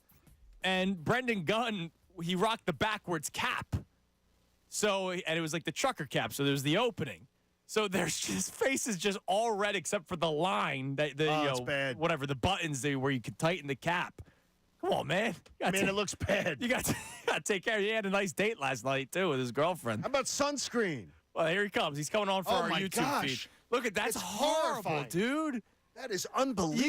You got to take care of that. Wait a minute. There's a dermatologist upstairs in There our is. building. He You're likes the taking Phillies so care. much, he turned himself red. Yeah, exactly. That's real commitment. Oh, my God. Red October. All right, so yesterday, Yes. listening to the best show ever, you caught it as well. I was listening in the car. You brought it up to me. Yes. But I heard it as well. I didn't even know this was a debate. But again, in Philadelphia sports, anything's possible. In Right. life, anything is possible, right? I can tell you the sky is blue, and I wouldn't be surprised, you especially, John, that you would tell me the sky is like gray or green or black. Well, I'm shade blind, so you don't want to go with me. That's a good point. So yesterday, Tyrone, I guess, heard our conversation about Jeffrey Lurie Correct. Being great. and the Eagles franchise being successful and what makes them a successful franchise. And at one point, Tyrone brought up that he does not believe Jeffrey Lurie is a great owner. He thought he was good. He thought he was good, but not great. And he said he's not great because they've only won, one Super Bowl? In 30 years. In he said, 30 what he said. years.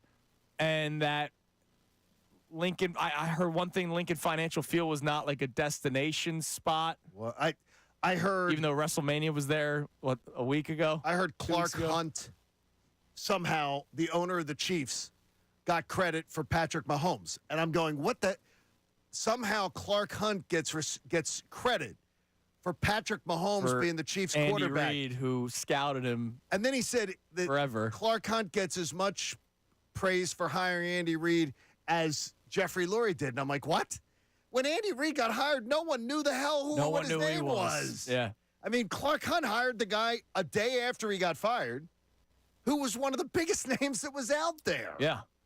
I didn't get it. I don't understand it. I didn't, and Bill took the side of he is a great, and again, when I say the side, it wasn't great, it wasn't though, a right. contrived Sure. argument. Tyrone truly feels that Jeffrey Lurie is good, not great. I don't know how you can make the case that he is not a great owner. Now, he said that because there's a lack of championships, making the playoffs is one thing, because then he brought up Sixers ownership. He goes, if you're talking about playoffs, then, it's the Sixers ownership is just as good. And I'm like, okay, now I'm thinking, where's the secret camera in my car? He's punking me. I'm getting punked. Ashton Kutcher is going to be there at, right around the corner. Because I'm like, are you kidding me? The Eagles ownership, like Jeffrey Lurie is an owner? Jeffrey Lurie is considered a great owner in the NFL. And Adam Schefter said just that on our show yesterday when he joined us. We'll play cut 2 and then 3, Connor, because Schefter talked about it a lot. It starts at the top with ownership. It just does. There are certain very strong owners who are willing to do what it takes to spend, and I certainly include Jeffrey Lurie in that group. And then there have been some, strong coaching staffs, some strong front offices making the right decisions.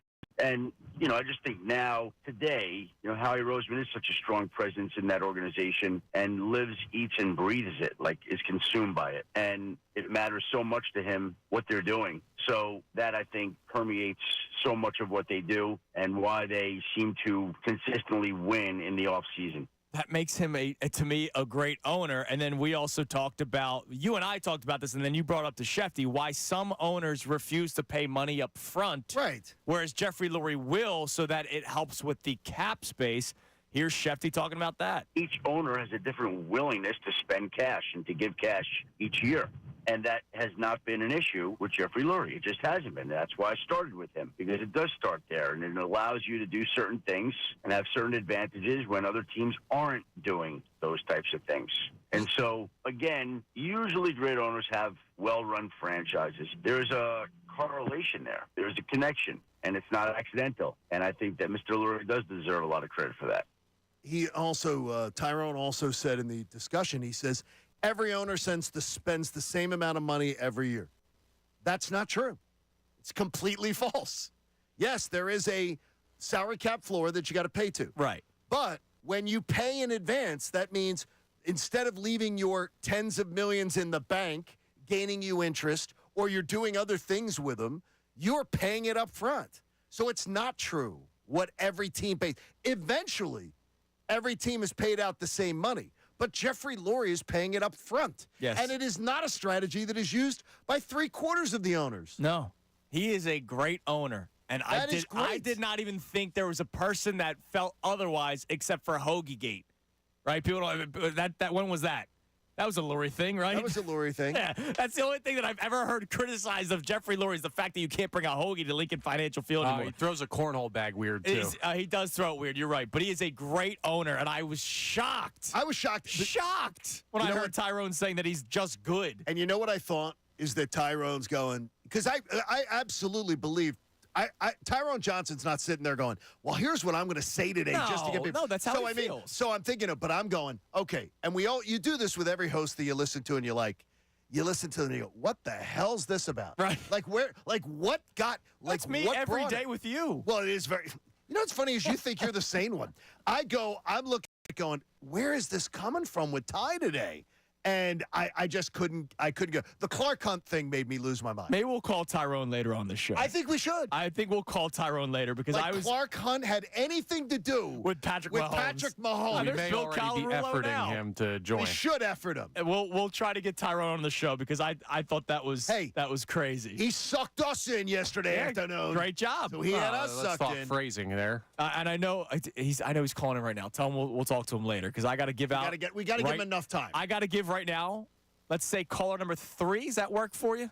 Okay. Caller number 3 to the contest line, 215-263-0975. Caller number 3, 215-263-0975. We'll win our second of 4 $50 Wendy's gift cards that we're giving away today. So caller number 3, 215-263-0975. We'll win a $50 gift card to Wendy's. Right now at Wendy's, kickstart your morning with the new breakfast burrito with loads of bacon, seasoned potatoes, fresh cracked eggs, and more. It's a complete breakfast in one hand. We will be doing this again in the 8 o'clock hour and the 9 o'clock hour. So randomly at some point in the 8 and 9 o'clock hour, I will tell what number to the contest line for you to win the $50 gift card to Wendy's. So good luck to you. All right, coming your way next, we have today's headlines with Connor Thomas at 8:05. We will have Andrew DeCecco at 8:10 coming up next. That's awesome. And I've been told that one Tyrone A. Johnson will be calling in at 8:30. And Jeffrey Lurie will be alerted to listen. I can't believe it, but that's how he feels. Now, before today's headlines and before Andrew DeCecco, I'm going to say something to start the next segment. Going to be smart? I don't know. I will tell you it is a way too early statement. Okay.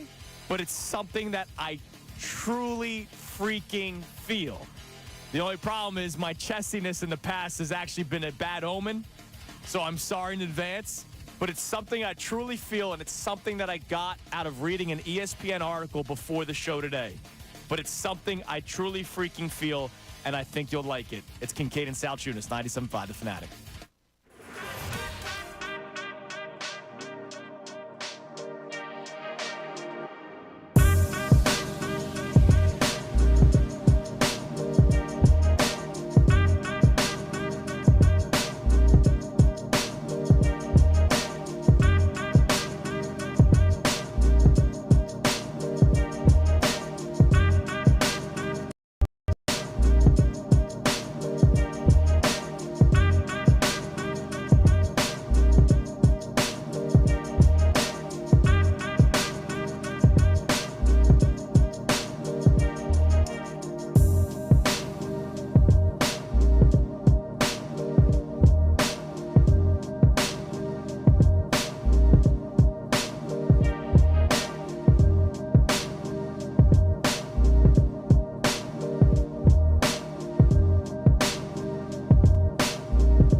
to 45911, or you can enter it on the Fanatic app or 975thefanatic.com. One winner selected at random will win $1,000 in this company-wide contest. Winners will get a call from Beasley, so be sure to answer your phone. Complete rules at 975thefanatic.com. 975 The Fanatic signing bonus is presented by Rand Spear, the accident lawyer. Demand Rand for justice. Please never text and drive. Good luck. This is Kincade and Salciunas. Philadelphia Sports Talk. 97.5 The Fanatic. All righty, it's 8 o'clock on this Thursday morning. We have Andrew DeCecco calling in at 8:10. We'll talk to him about our topics on hand today. If you're just tuning in, we're talking about the roles the fans play when it comes to these teams. Whether or not we impact the teams, yes or no, is question number one. And if we do, is it more positive or negative? Would love to get more of your reaction to that on the phone lines and the text line, 610-632-0975. When it comes to the Eagles specifically, I think we impact them more in a positive way because we are always holding them to a certain standard. And credit to Howie Roseman and the great owner that Jeffrey Lurie is, they are always trying to appease the city. They're always trying to do something. And, too, Bill Colarulo will come up later, was talking to, is that they are connected with this city better than any franchise. Yes. As far as just all the things they do, community outreach and stuff. And the Phillies do a great job with it also. They do. I mean, they really do awesome stuff. And all of them try. And all of them are Right, trying. they all but do. the Eagles set a standard. Right. That is just absolutely And I think amazing. a lot of that's the sport. I think a lot of that is the sport itself. Just Also, the the NFL's event, king. Again, Yeah. it's such an event. When every one of your games is an event. Right. But and every game, like, you feel good about. Going in, at least during the last 3 years, You tend to feel good about. pretty freaking good about. So we'd love to hear from you, 610-632-0975. We have today's headlines before Andrew DeCecco. Today's headlines with Connor Thomas at 8:05. But I'm going to make a statement right now. Okay, I want to hear this. It is a way too early chesty statement. But I seriously freaking feel it. And we'll discuss this more as the show goes on. Okay, way But too early and chesty. I want to start the 8 o'clock segment with it. And I don't think you will disagree with the statement, but maybe it's my chestiness that will freak you out because that hasn't really gone well for me in the past. So this morning, I was reading an article on ESPN.com. It was the NFC East 2024 buzz. They do it with every single division, but they did the Eagles, Giants, Commanders, Cowboys. All the beat writers sort of chiming in and Yep, everything? absolutely. This came out yesterday. The topics were biggest offseason addition, what's left to do on the roster, quarterback situation, and who will be the biggest surprise. It's the same 4 questions for all 4 teams, right? I'm not even going to read the article to you. My takeaway, just sitting there and reading the headline, was the Eagles are winning this division. It's not even going to be freaking close. Like, Eagles are winning the division. Okay, now the last part you said. The Eagles are winning the division. It's not, even when the Eagles went to the Super Bowl. It was close. It was close. Yeah. Even when the Eagles won the Super Bowl, it was close. I think they win this division by 2 or 3 games this year. Holy my gosh. The Giants. I'm shocked. The I'm shocked you're Giants saying stink. that. They do. The Commanders stink. Okay. It's the only other team is the Cowboys. That's why you can't think they're going to win by 2 or 3 games. So the Cowboys, you have to tell me then. Dallas has a first place schedule this year. They also have 2 with the Commanders, 2 with the Giants. Yep. Okay, so do the Eagles. Which helps the record, though. Yeah. As far as being able to just stick around. Yeah. Wow. Okay, they might stick around till like week 15. I don't know, dude. Like, You're saying 2 or 3 games they win by. I have a supremely confident feeling as long as there's not a carryover issue with what went wrong in the locker room last year, because clearly there was something. Kenneth Gainwell talked about it. You know, people weren't talking to each other. It was a bad locker room, but I think we all assume that maybe they got rid of some of those players. And they claim to have. And maybe the fresh voices will help. Speaking of voices, you'll hear from Kellen Moore and Vic Fangio today at 1 o'clock. They will be speaking for the first time as OC in D.C. ever since I guess they got hired. Okay. But, dude, I read this article, and I was like, oh, man, I feel great. Look at Connor's shaking his head. Hey, Yeah, you're early, but Dallas is Chernobyl. Like, you could tell me it's safe as much as you want. That is a very unstable franchise right now. Like, It is. I mean, look, I lean your way. Dak Prescott doesn't know what his future holds, and he hasn't for like 4 years now. And Jerry Jones doesn't know his head from his. Yeah, they don't know what's going on. His notepad at the NFL draft was scribbles. Okay, here's the differences with the Eagles' schedule, just to give it to you. And I think it doesn't maybe play to your chestiness. Where the Cowboys play the Ravens and the Bengals at home, we play them on the road. Okay. I think that makes those games significantly more dangerous to me. They have to go to Pittsburgh. We play Pittsburgh at home. Maybe that's a wash. The difference is they're playing Detroit. They play Detroit at home. And the Eagles play the Packers. We play the Packers away. Yeah. That's not to our advantage. Oh, Brazil. That's not to our advantage. They get them in their home field. I got to tell you, I'm not. All right, well, couch it. We'll continue the 49ers conversation. too. We'll continue the conversation. It's just a feeling that I got this morning. I was halfway done the article. I was like, I don't need to read any of this. The Eagles are winning the division. Okay. And it's not even close. All right, it's time now for today's headlines with Connor Thomas. Today's headlines with Connor Thomas. What up, Connor? What's up, boys? How we feeling? Hey, buddy. Great. All right. We haven't had Wendy's yet, so we're not feeling as good as everybody It's else. coming up in It's next out there. break. It's sitting out there. We got to give away gift cards, too. Well, we're feeling better than Rick Carlisle's feeling today. He was not very happy with Game 2 in his series with the Knicks. The Pacers down 0-2.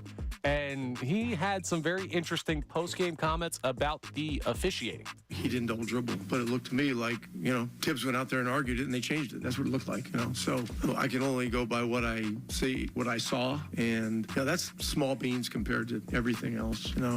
Small market teams deserve an equal shot. They deserve a fair shot.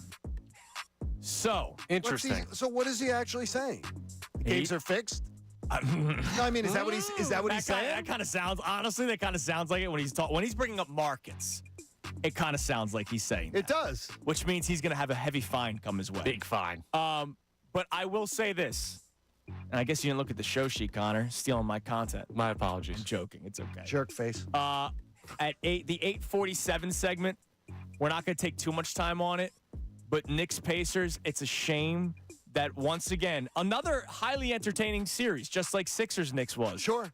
A big storyline is officiating, and it's different this time because, John, it's not coming from us as Sixers fans.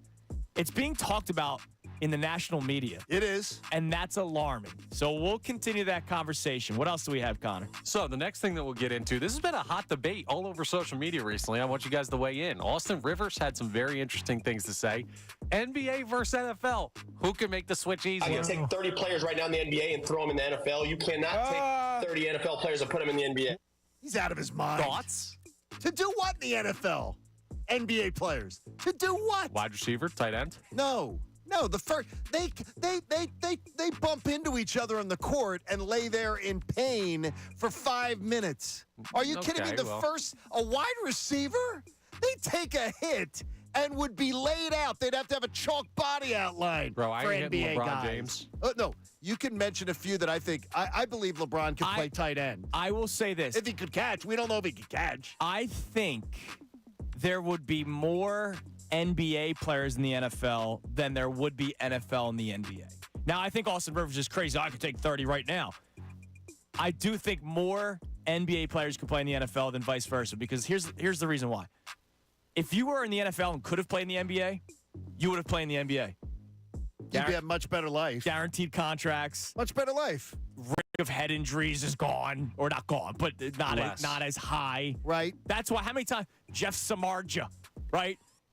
Star tight end with Notre Dame would have been a first-round draft pick in the NFL. Oh, wait, I can play baseball, get a guaranteed contract. I'm going to go play baseball. You see more people pick baseball or basketball than they would football, and a lot of it is because of the guaranteed contracts. Absolutely. But I don't think many NFL players would go to the NBA. They would have already picked that. Yeah, and also, if you're telling me you're defending Joel Embiid or Victor Wembanyama on a fade route, you're lying to my face. But Victor Wembanyama takes one tackle and his leg snaps off. Well, that's why he's just a goal line threat, baby. He's and Dorial plus, Green Beckham. They couldn't go in. The the intricacies of football? I wouldn't use Like those. they're acting like an NBA player could just pick it up. Are you freaking kidding me? I would not use those two players that Connor just mentioned as the I just went example. with tall guys. Joel Embiid can't stay healthy in the NBA. You think he's staying healthy in the NFL? No. Joel Embiid might be hurt at the coin flip in an NFL game. Give me a break. All right. Just stop with the nonsense. That was today's headlines with Connor Thomas. My gosh. You're the best, Connor. We job, appreciate it.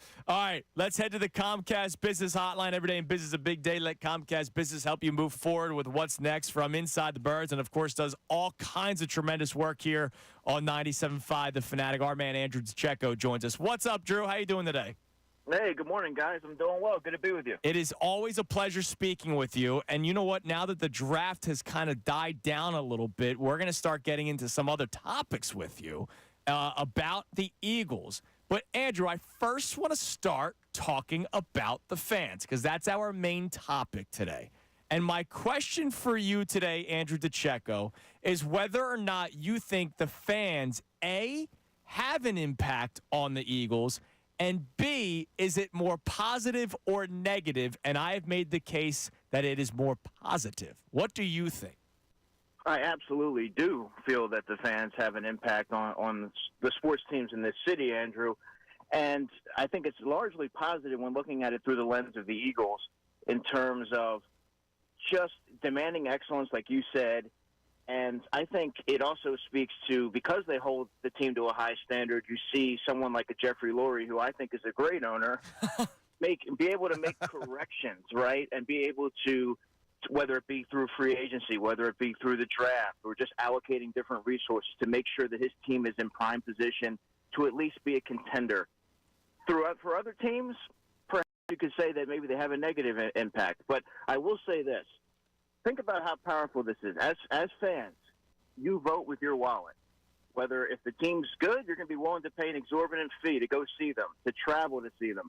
But on the other side of things, if you're not happy with the product, whether it be on the court, on the baseball field, wherever it may be, you're not going to go. And I think that also speaks volumes and can cause, a trickle-down effect. Do you believe that when you look at a guy, you talked about Jeffrey Lurie there, is what are the ways that maybe the average fan doesn't see the impact of a great owner that aren't just reflected in Lombardi trophies? Absolutely, and that's a great question, John, because when I look at what a great owner entails, to me it has to do with facilities, accommodations, hires, just the culture setting. And the Eagles have largely had a really strong culture and a destination for a lot of free agents.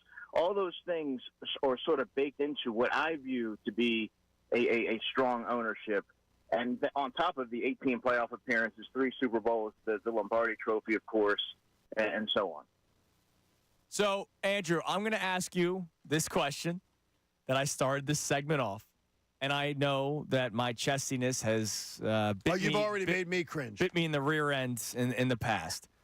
But earlier today, I was reading an article on ESPN about the moves the Eagles have made, the Cowboys have made, the Giants, and the Commanders. It was an NFC East-focused article. I didn't even finish reading it when I said, why am I even reading this? I know the Eagles are going to win this division, and I don't think it's going to be really all that close. Your thoughts to that statement? Well, my first thought is, what gave you that inclination right off the bat, and then I'll give you mine. Well, I think the Giants and Commanders stink, right? Giants and Commanders stink, right? So it's not, they're not even in the conversation for me, right? It's Eagles and it's Cowboys. And I think the Eagles have had a tremendous offseason. I think there are far more questions with the Cowboys. I know he had a great year as a head coach last year. I'm not a believer in Mike McCarthy. Now I'm a believer in Nick Sirianni. The jury's still out there. But I love what the Eagles have done this offseason. They're not playing the first-place schedule that the Cowboys are playing. I think there's a lot more drama and confusion about the future of the Cowboys than there is with Philadelphia, and I think that will play a factor. I think we go into 2024 in a good headspace with the Eagles, and I don't know how they're feeling down in Dallas other than being delusional like they always are. Well, I'm with you in that I believe the Eagles are far and away the best team in the NFC East, and I don't know if it's particularly close. And when you look at it through the lens of what the Washington Commanders have done, yeah, they've acquired a really strong coaching staff. I like what they've done there. I really like what they've done through the draft, but they're not really in prime. They're not in prime form to be able to contend for anything right now. The Giants are a mess. Dallas is obviously the wild card there, but they've always gotten out to fast starts. They've never been able to sustain that, guys. There's always been something along the way where they fall apart, and I think that this season's going to be no exception. The Eagles, I really like what they've done in terms of building their coaching staff. They have coaches on the offensive and defensive side that have run rooms. They've added firepower offensively, and they've rebuilt the secondary, and they've added competent pieces to play linebacker. I think that all, on top of the quarterback when Jalen Hurts, who I think is going to take a big step forward this year, you have to be thrilled with what the Eagles have done this offseason. You're going to get to hear Andrew DeCecco. You'll be there today to hear the coordinators speak for the first time. These guys behind a mic, Kellen Moore and Vic Fangio. To me, I look at it as Kellen Moore's been tossed the keys to a Lamborghini, and you've then tossed the keys to Vic Fangio, and he's got to go to try to clean up the place where you dump all your stuff from your garage. It's a totally different thing. I see one guy needing the bagster. I see another guy being almost like, don't screw things up. Yeah, and I know you're a big Kellen Moore guy, but I'm actually even more excited to hear from Vic Fangio because I'm curious to see, and I don't expect to glean a lot from this press conference, but you never know, how these pieces fit into the equation. Maybe what he really liked about a Jalen Hunt, because obviously it came out after the pick that Vic Fangio was very high on Jalen Hunt. I just want to see how he anticipates using some of these guys. What's his thoughts and viewpoints on how he develops young defensive backs? Now, they have a host of those players. And last year you saw a lack of communication and guys not really being on the same page. So I kind of want to see where his headspace is in terms of how he views young players and his role in their development. Andrew, Cooper DeJean was on the Up and Adams show with Kay Adams yesterday and made it seem very clear that he's going to be a starting slot corner for the Eagles. So that means Chauncey Gardner-Johnson will be one of the two safeties. I imagine Reed Blankenship would be the other. Are you surprised that it looks like that's the direction that they'll be heading in this early? Again, we just got through rookie minicamp, so it's not like it's camp yet. But are you surprised by that decision? Not entirely, Andrew. If you remember when I was on with you guys last week and you said pick the starting secondary for week 1 in Brazil. My last pick was Cooper DeJean playing nickel. And to me, that seems like the clearest path onto the field for him. And you want to get all your best players out there. And who would he start over if he was an outside corner? In a perfect world, it's going to be Quinyon Mitchell that starts opposite Darius Slay. You already have your two starting safeties in C.J. Gardner-Johnson and Reed Blankenship. But Avonte Maddox, he's on shaky ground, I would say, at nickel because he's not been able to stay healthy. Cooper DeJean, the allure in drafting somebody like that, as you know, is that he can play outside, inside, or safety. I think the best way to get him onto the field, and probably, quite frankly, the easiest transition for a young player on the back end, so, that's a challenging position, is that nickel role for him. So I think that's not really surprising, and obviously they're going to move him around a lot this summer. And then when the roster dwindles down is really where you have to maximize the versatility there. But I think now, with it being 90-man on the roster, you'll be able to see them really focus in on one area, and then they're going to have to expand ultimately when it dwindles down. You think they have enough footballs to keep everybody happy on the offensive side of the ball? I mean, the two wide receivers have been very, very good, I think, about, sharing the wealth. But do you think there's enough? Now you got Saquon here, and you got a guy in Hurts who loves the design runs. I think winning cures all, but I think that there's a world where there is enough footballs to be able to satisfy all the different personalities and dynamics that you have there at play on offense. He was able to do it in Dallas when Ezekiel Elliott was there, of course, and they utilized the three receivers, and they had the tight end there. So I think that's a kind of a good problem to have. And I'm not expecting Saquon to rush for 1,500 yards, but I'm sure everyone would take 1,100 and maybe 450 to 500 receiving, and also being able to see high impact from your two starting receivers and Dallas Goedert as well. I think they're able to achieve all those things this season. Andrew, you're the best. Always love talking birds with you. I know we'll be talking to you again next week. You enjoy the rest of this week. Enjoy your weekend. Keep killing it, man. You're doing great. Appreciate you guys. Have a great day. There he is, Andrew DeCecco on the Comcast Business Hotline. I am geeked out about hearing Kellen Moore today. Yeah, coming up 1 o'clock. Vic Fangio. Well, 1:30 in Eagles land because it's not happening at 1. Well, you knew that from doing middays as far as trying to plan around it. I've heard Vic Fangio speak before, and I think he's an interesting speaker. So I'm interested in that. But I truly believe Kellen Moore is going to be transformational to this offense. And I absolutely love that Andrew DeCecco agrees. Eagles NFC champions, and it's not even close.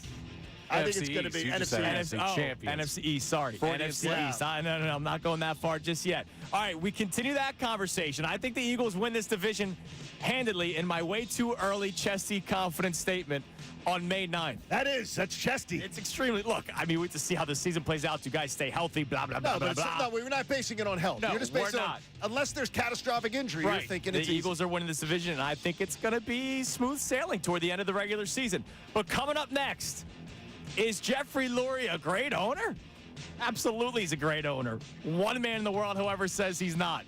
And that's Tyrone Johnson, who will be joining us coming your way next. Also, your calls and texts at 610-632-0975. It's Kincade and Salciunas, 97.5 The Fanatic. Fanatic Sports Update. Phillies 7.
beautiful Thursday morning, a Wendy's Thursday.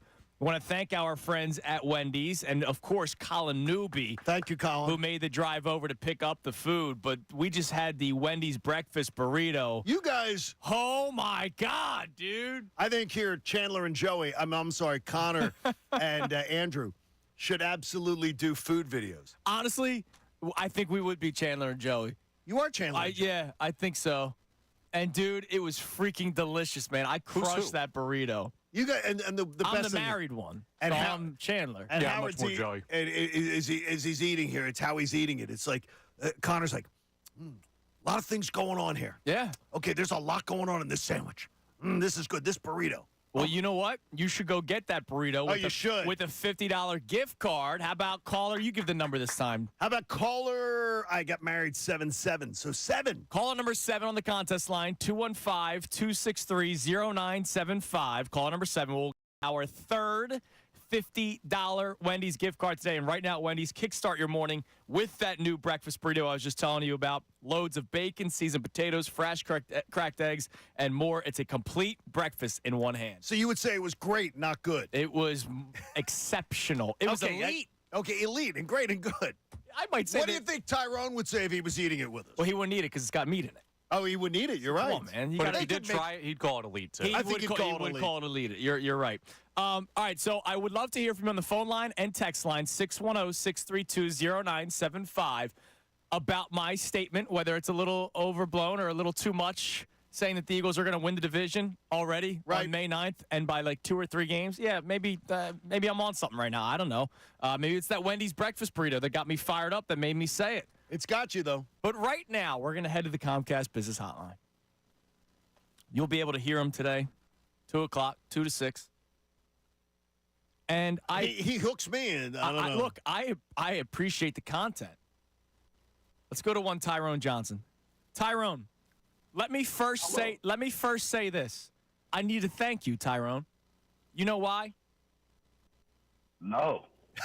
Because John and I agree on something for the first time ever. Yeah, It's because of you. So thank you.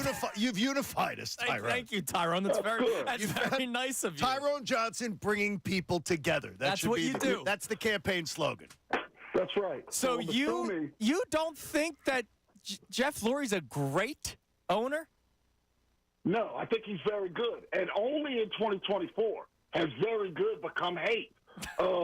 I think what it's about is how do you measure greatness when it comes to an NFL owner, especially an NFL owner who's not a sportsman. And ultimately, for me, I have to go to the most important thing, and that's championships. And over 30 years, we have won. And that's not all his fault, but I can tell you what, if we had 5, we'd be giving him a ton of credit. So I always have a tough time where in situations where we can give someone credit for something and not blame. Now I got to ask you something. Yesterday, you brought up Clark Hunt, and we're giving him credit for Patrick Mahomes being drafted, for hiring Andy Reid. Clark Hunt's own employees gave him an F- as an owner. Yeah.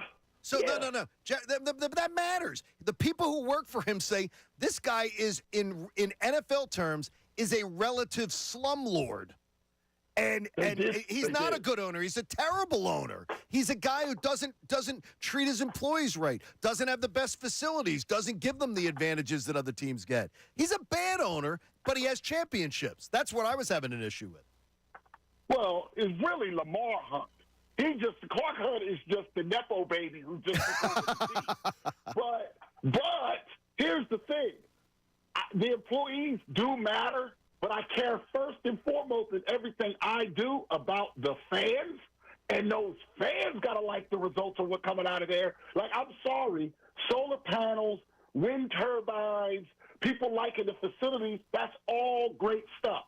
Ultimately, I want parades. And I think that over his 30 years, he made direct decisions that precluded us from having more Super Bowls. But then again, Tyrone, I will say this. The only reason why we've had these conversations about them being in the running is probably because of him taking over the Eagles. The ownership, when he bought it 30 years ago, earlier this week, was the anniversary. The fact that you're even having conversations, it starts with him, right? Like, they've been to 3 Super Bowls. They've been to a handful of NFC championship games. They have done so much more than probably 25 other franchises in the last 30 years. Yeah. And to me, when you say more than 25, no, actually, that's wrong. 9 teams have won 2 Super Bowls in Yeah, but do you think Giants ownership, do you believe that the Giants ownership group is better than the Eagles ownership group because they've won 2 Super Bowls? I think they've been more successful because they have multiple rings. I need parades. I think what it comes down to is we end up watching sports for different reasons. I do think the regular season matters. I think it all matters. But when I'm judging the owner, like if I'm looking at players, right, and the players are great every single year, and the players over a 10-year career just had the ball bounce wrong, that's different. Players don't have 30-year careers. When someone's doing anything for 30 years, 3-0, and if you only get there, and in that meantime, 9 other franchises out of 32, so that's like 37.5% of the league. I looked it up. That wasn't off the top of my head. Have done more than you as far as winning. I have to make that a demerit because for all the good things that you're doing, why have 9, not 1, not 2, not 3, that's elite. Why have 9 teams during your tenure found a way to get 2 parades and you only found a way to get 1? Well, at least you got 1. Yeah, how many teams got 0? Right? Like, how many teams have 0? Right, and I think that those owners, I said he's very good. Just to be clear, he's not a bad owner. In fact, when we did our Twitter poll yesterday, the only 3 choices were average, good, great. And we didn't even want to put average there, but we didn't want to make it boring and go good, great. You're adding the very this morning, though. Yesterday afternoon, you were just using good. And we both listened. Like, now you're adding very good this morning. Now, very good, I wouldn't have maybe been as offended yesterday. Either way, to me, his ownership career is almost the same as Donovan McNabb's playing career, meaning you look at all the Hall of Famers in the elite, and just under that is Donovan McNabb. He's amongst the best quarterbacks that aren't going to go into the Hall of Fame. And to me, right now, hopefully the Eagles win a Super Bowl this year, but right now, it's been good, but not great. And ultimately, the Chip Kelly hire, ultimately his current situation with the micromanagement and allowing Howie to be God in the organization, to me, set up a precarious situation that could preclude you from winning championships. And ultimately, after you put up your solar panels, after you put up your wind farm, after you get all this stuff, you got to then win the whole shebang. Yeah. And for whatever reason, it's not all him, but I'm just saying, I see Robert Kraft exist. I even see the Packers with no owner win 2 Super Bowls in those 30 years. And I see the damn Denver Broncos win 3, and I'm sitting here going, well, where are my parades? Well, that's what I want, not win. Yesterday morning, I celebrated you on this show. I even gave you a shout-out for I had heard you on Monday afternoon or Tuesday afternoon explaining the NBA salary cap to people. And I thought you, better than anyone I've ever heard in our industry, can answer what all the different exceptions mean and why the Sixers can't do this or can't do that. And it was brilliant. And then I heard you say something. I said, what's Tyrone doing? Every owner in the NFL doesn't spend the same amount of cash every year. You said yesterday, every owner spends the same every year. That is blatantly not true because some owners spend money on facilities, which others don't. Some spend on upgrading their stadium experience, which others don't. Some spend upfront money, which others don't. There's like Jeffrey Lurie spends significantly more money than the vast majority of his peers every year. That's not that wasn't a fair assessment of Lurie. By rule, on players, you must spend 95% of the cap every single year. So on players, he does. I agree that the facilities are good, but I would say if this man is spending more money on facilities, if this man is spending more money on all of these things, and I'm not going to deny any of that. Sure. Where are the parades? I'm desperate. Okay, I've been on Broad Street twice, in my whole life. Well, I love Broad Street. I've only two times total. Once with the Eagles, once with the Phillies. Obviously, you know about the Flyers and the Sixers history. Perhaps I'm taking points off of him because of my own desperation for championships. It's very possible. Now, do you go 4th of July parade? Are you a paradesman for other parades, too? See, I am a paradesman. You love parades. See, I do, too. But he'll go Parkway. I went up to New York last year for the Macy's Thanksgiving Day parade. Did you really? Yes, he did. I remember. I love parades. I love a parade, too. Now, I'm not going down that cold weather, though. You're not getting me out for that one. Well, if the Eagles win a Super Bowl, it's cold. Yeah, well, I'll be there for that because everybody will be loaded, too. You're a little Yeah, warm. that's true. Look it up. All right. I'm just glad I could bring you guys together. I just want to make it clear. I never said he was bad. No, you said good. Yeah, that's just good. And I know the But he's great. majority of people disagree with me. And if you guys think he's great, great. All right? I will see you guys in studio the week 4 days after the Super Bowl because we're not going to be at the parade. Oh my goodness. That's terrible. All right, well, real quick before I let you go, because of my new hours, right, I still have to try to figure out my extracurricular activities at night, and sometimes they still carry over. I may still be under the influence at times because I still need to figure out the timing of things. Was I under the influence when I said the Eagles will win this division, and I don't think it's even going to be a sweat come the end of the season? I think they're up ahead of Dallas by 2 or 3 games. I don't think that you're under the influence, actually. I think that they're poised. My only concern on this team is injuries, but that's every single team, is the way things are set up. If there is adversity, the buck doesn't stop with the head coach, and that gives me some fear. But the Super Bowl year, for example, there was very little adversity.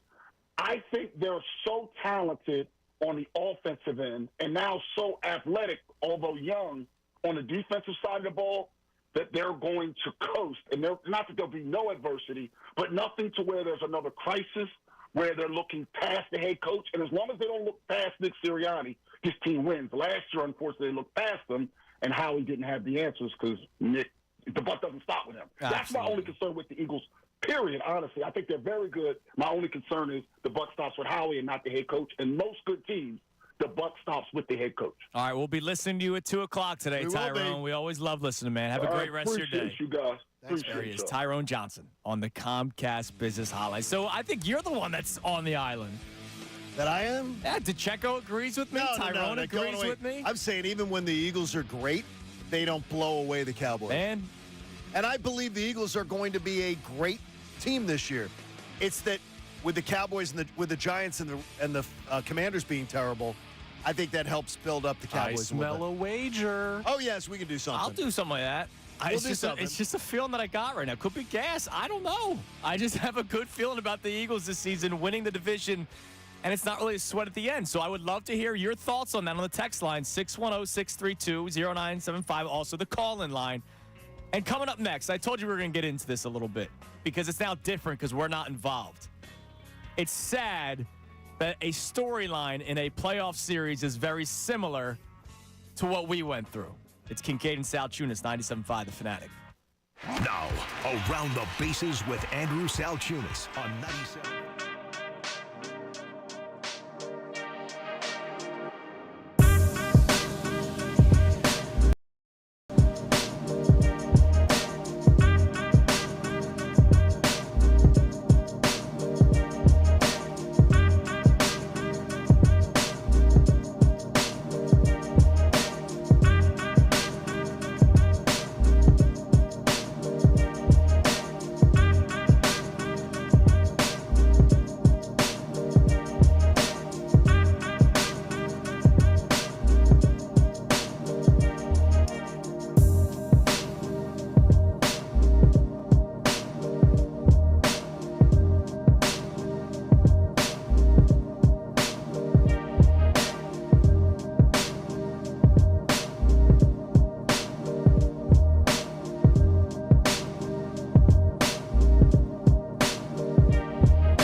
Salciunas, 97.5 The Fanatic. Talking a lot about the fans today and how we impact the teams, whether or not we do or don't. And if we do, is it more positive or negative? We got into the conversation about Jeffrey Lurie, whether or not he's a great owner, which I didn't think you could even debate. Tyrone did say very good, though, so I guess that's one step below. But he was very... Well, he did say very good this morning. Yesterday, he was saying good. He was pretty critical about the championship thing, man. Like, he's a great owner. Jeffrey Lurie's a tremendous owner. I will say, though, dude, the championships thing is a thing. I brought it up before. Is that his fault?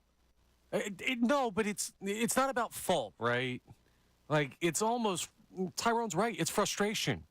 It's not, okay, Jeffrey Lurie is not a good owner, but it's, man, I see a lot of other people doing stuff that we don't do in this city. No, I get that, and it sucks. I want a freaking dynasty. That'd be really nice, right? It'd be great. But, to John's point earlier about Clark Hunt getting the credit for Andy Reid, no, Jeffrey Lurie hired a no-named guy, and then they got a very well-proven commodity. And Clark Hunt has been a part of got two Super Bowls the last couple of years, 3 of the last 4, and he's a crappy owner. He's the worst owner. Well, he's the worst owner by your standards and employee standards, but his fan base, and Ty made a great point, his fan base does not care. Do you think there's a single Chiefs fan that read that survey and was like, oh, I'm sad the employees? I will disagree with you completely, as I know people who do sports radio there, and they did shows on it. I'm not talking about sports radio hosts.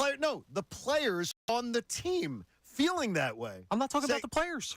We're talking fan base to fan base. Do you think Joe Schmo, who owns Kansas City Barbecue, is out there worried about, the facilities aren't good? No, but he's probably happy that they're winning. No, they did. They want the facilities changed. They're undergoing a major fight right now to have Arrowhead to be able to be a new Arrowhead, to get a new stadium. There's civil war going on there about whether they should put it in the city, put it out there. They're talking about this stuff every day in Kansas City. And look, the fans are bothered by it. John, it definitely depends on how you look at it, though, right? So, Connor, we've talked about this. Connor watches sports for championships. I want to win. Right? That's what he watches sports for. I'm guessing Tyrone made that pretty clear.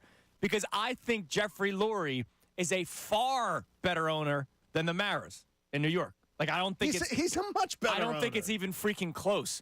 But for people like Connor and Tyrone who look for winning, the Giants have won 2 Super Bowls since the turn of the century. The Eagles have won 1. Now, the Eagles have been to 3, and the Giants have been to 2, but the Giants won. Is Jeffrey Lurie playing quarterback in those games? No, he's not. If the Maras had stroked the check for $20 or $25 million up front to Daniel Jones, they could be out of it right now. They could have, and spread that over his contract, they could have $15 more million in salary cap space to make themselves a better team. They won't do it. You ready for this one? Yes. This is going to be a real fun question for my guy Johnny K over there. So, Jeffrey Lurie, great owner, pays up front, good facilities, takes care of people, finds good head coaches, makes a lot of right decisions. Has he just been unlucky? Has he been unlucky? No. He has not. I believe he's had. Well, I mean, why hasn't he won more than 1? Because I think one of the things is I think he has a general manager who's difficult to work for head coaches. We just said we're okay with him being heavy-handed yesterday. I'm absolutely fine with it. But we ripped the Chip Kelly hire. By the way, I ripped the Chip Kelly hire day 1. The Chip Kelly hire still produced back-to-back 10-win seasons to start his career. And then I will give Jeffrey Lurie credit for getting out of that. He pulled the plug. And then the whole emotional intelligence thing that he got mocked for, won them a Super Bowl. And, by the way, he got mocked for calling the team the gold standard. They have been up there. Right, but we're not talking about 10-win seasons. No, but what I'm saying we're talking about rings. What I'm saying is he's not been on. I don't Jeffrey Lurie has not been unlucky. The only thing unlucky I thought was the year that it all came together, and Carson Wentz got hurt. Yeah, I thought that was I'm like, are you kidding me? He finally did it right, and they got it right. Honestly, they've been more lucky.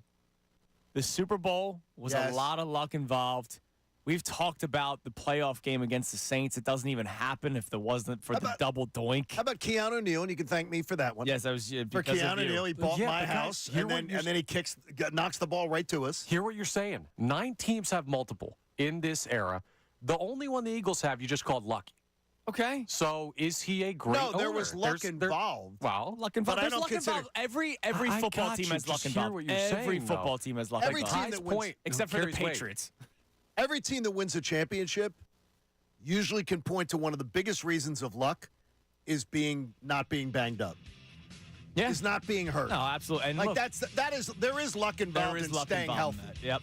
All right, so we continue that conversation as well. Kevin Nagandi from ESPN will be joining us to start the 9 o'clock hour, as he does every single Thursday. And we got to get into the officiating at some point between the Knicks and Pacers. And I'm not going to cry over the Sixers losing the series because of officiating. The problem is it's just another talking point again for a series that we are not involved in. But why does this keep happening? It seems every single night that the Knicks play in the playoffs right now. It is getting kind of ridiculous. We'll talk about it. Kevin Nagandi joins us next to start the 9 o'clock hour. It's Kincade and Salciunas, 97.5 The Fanatic.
Salciunas. I hope you're all enjoying this beautiful Thursday morning. It looks gorgeous outside. It does look gorgeous. We were talking about the sunrise earlier today. It was a beautiful sunrise. Yes, nice, Bob would nice have loved day. it. Yes, Bob's a big sunrise guy.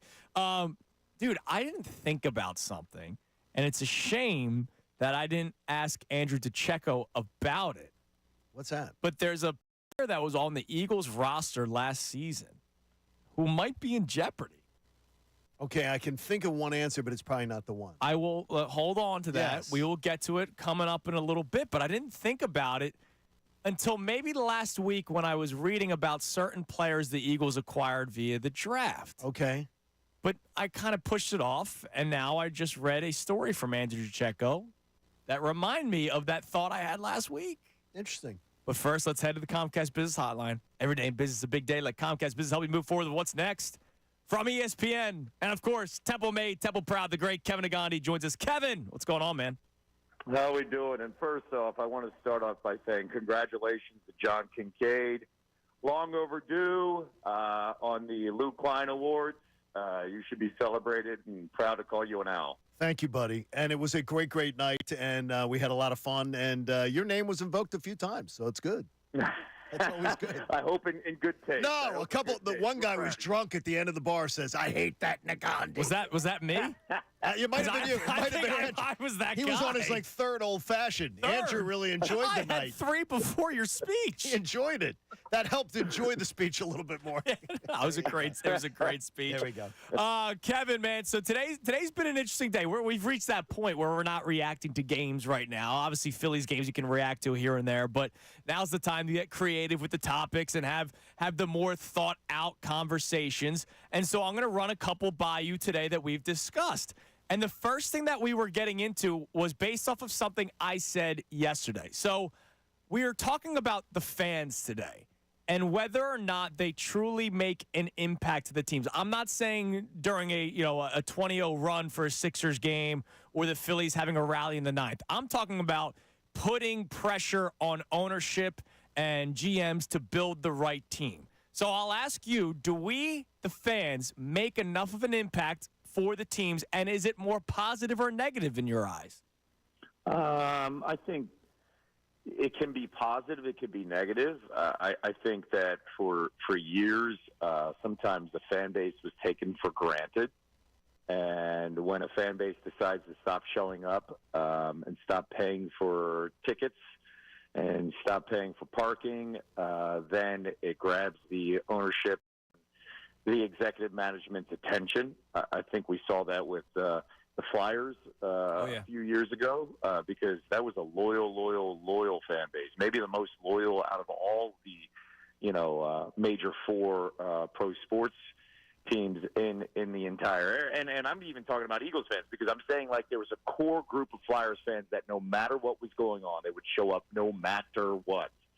And I think the Flyers organization realized that, hey, we've got to figure this out quick and get us in the right direction. So I think that could work in a positive way where you can have an impact by saying we're not paying for it.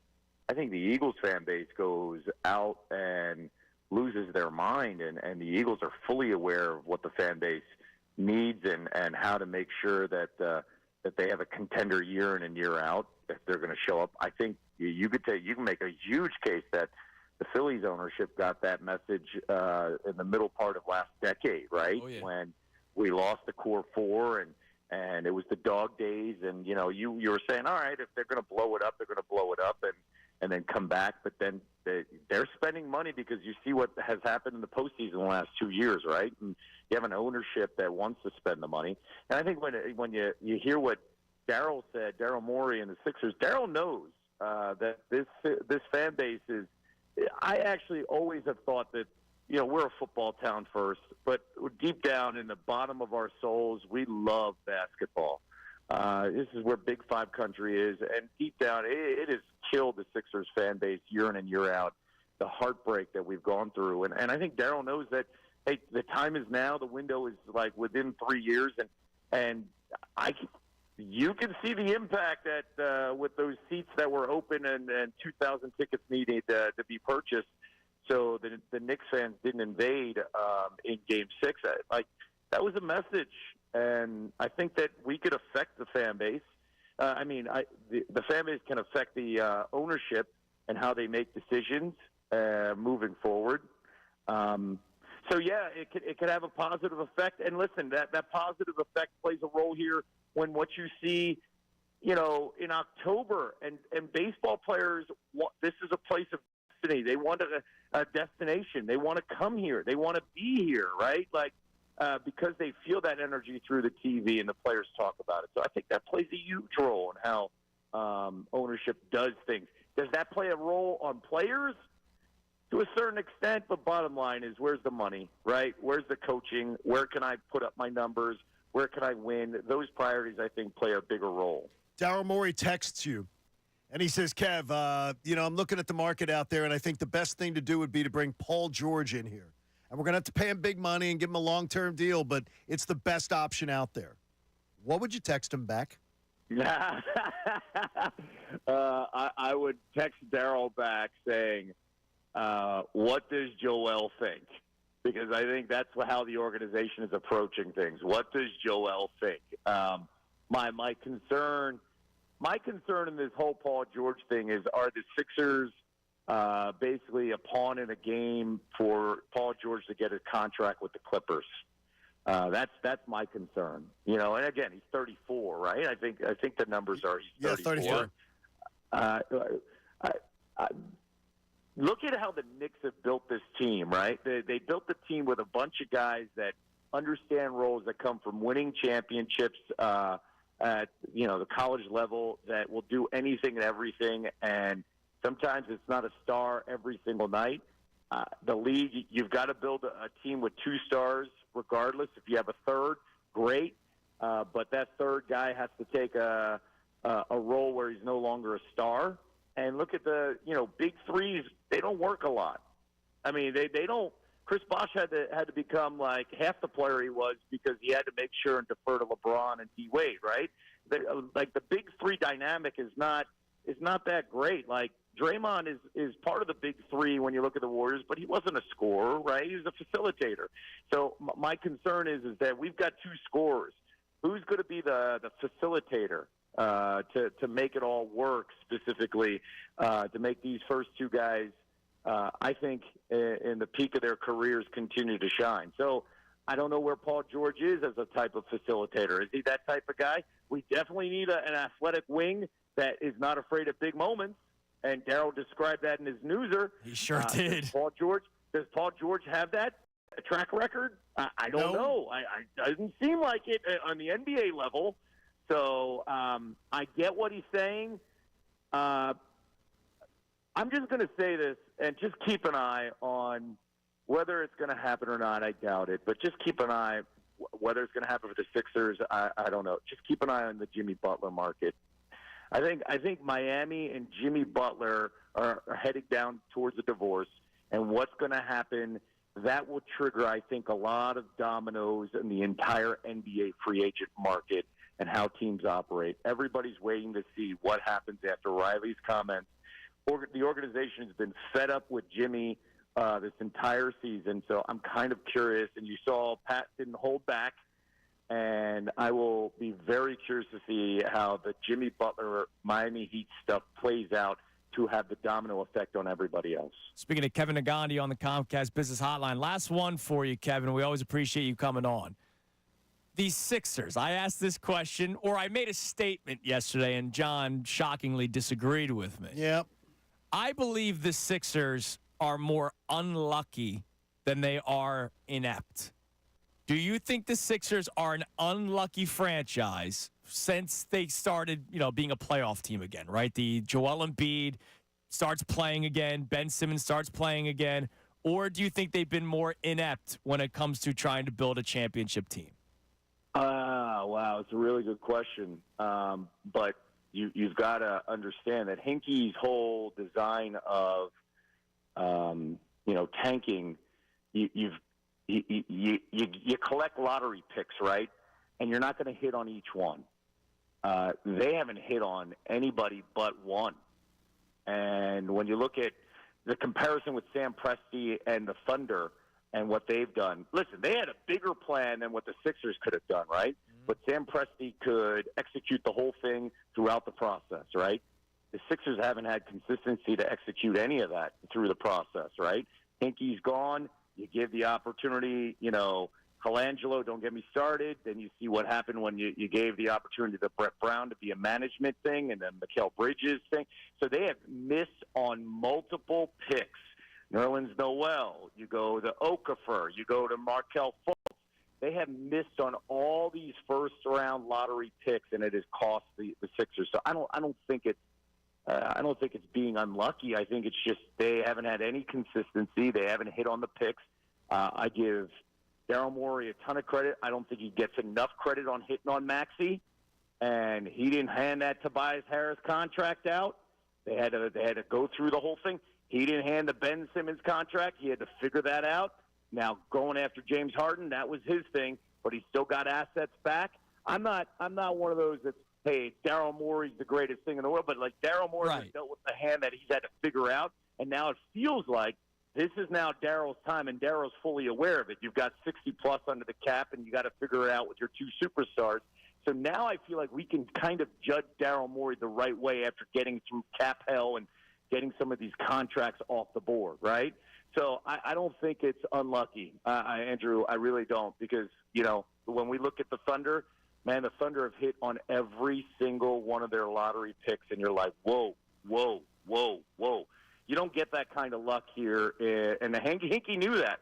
You're going to if you hit on half of the lottery picks, great. Sixers hit on one, and that is Joel Embiid. Kevin, how dare you made John smile a second time? He always makes me smile. That's not something I want. Kevin, you're the man. Wait.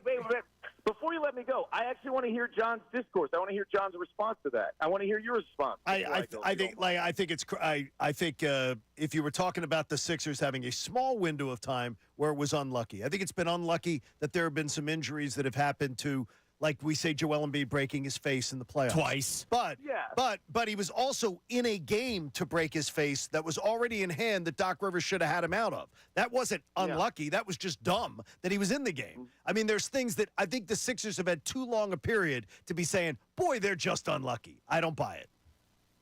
Yeah, I agree with that, because when you look at Bridges, because you're bright. Because you're bright. Yeah. Would he be perfect here? He would have been perfect here. Bridges yes, he would have been perfect here, because they're looking for a wing who's not afraid. So there you go. Sometimes you just bang your head and say, "My goodness, we went through all that." And that, listen, we got Joel, and thank God there was some, the law of averages, and you hit on Maxey there with the, pick in the 20s, which is great. And now, okay, you got the two stars. Now it's time to really legitimately go free agent shopping and build some depth with this team and get a star that can facilitate. Kevin, you're the man. We always love having you on every single Thursday at 9 o'clock. Buddy. We'll be bugging you again next week. Appreciate you guys. Take care. There he is, Kevin Gandhi from ESPN on the Comcast Business Hotline. All right, so I have a question.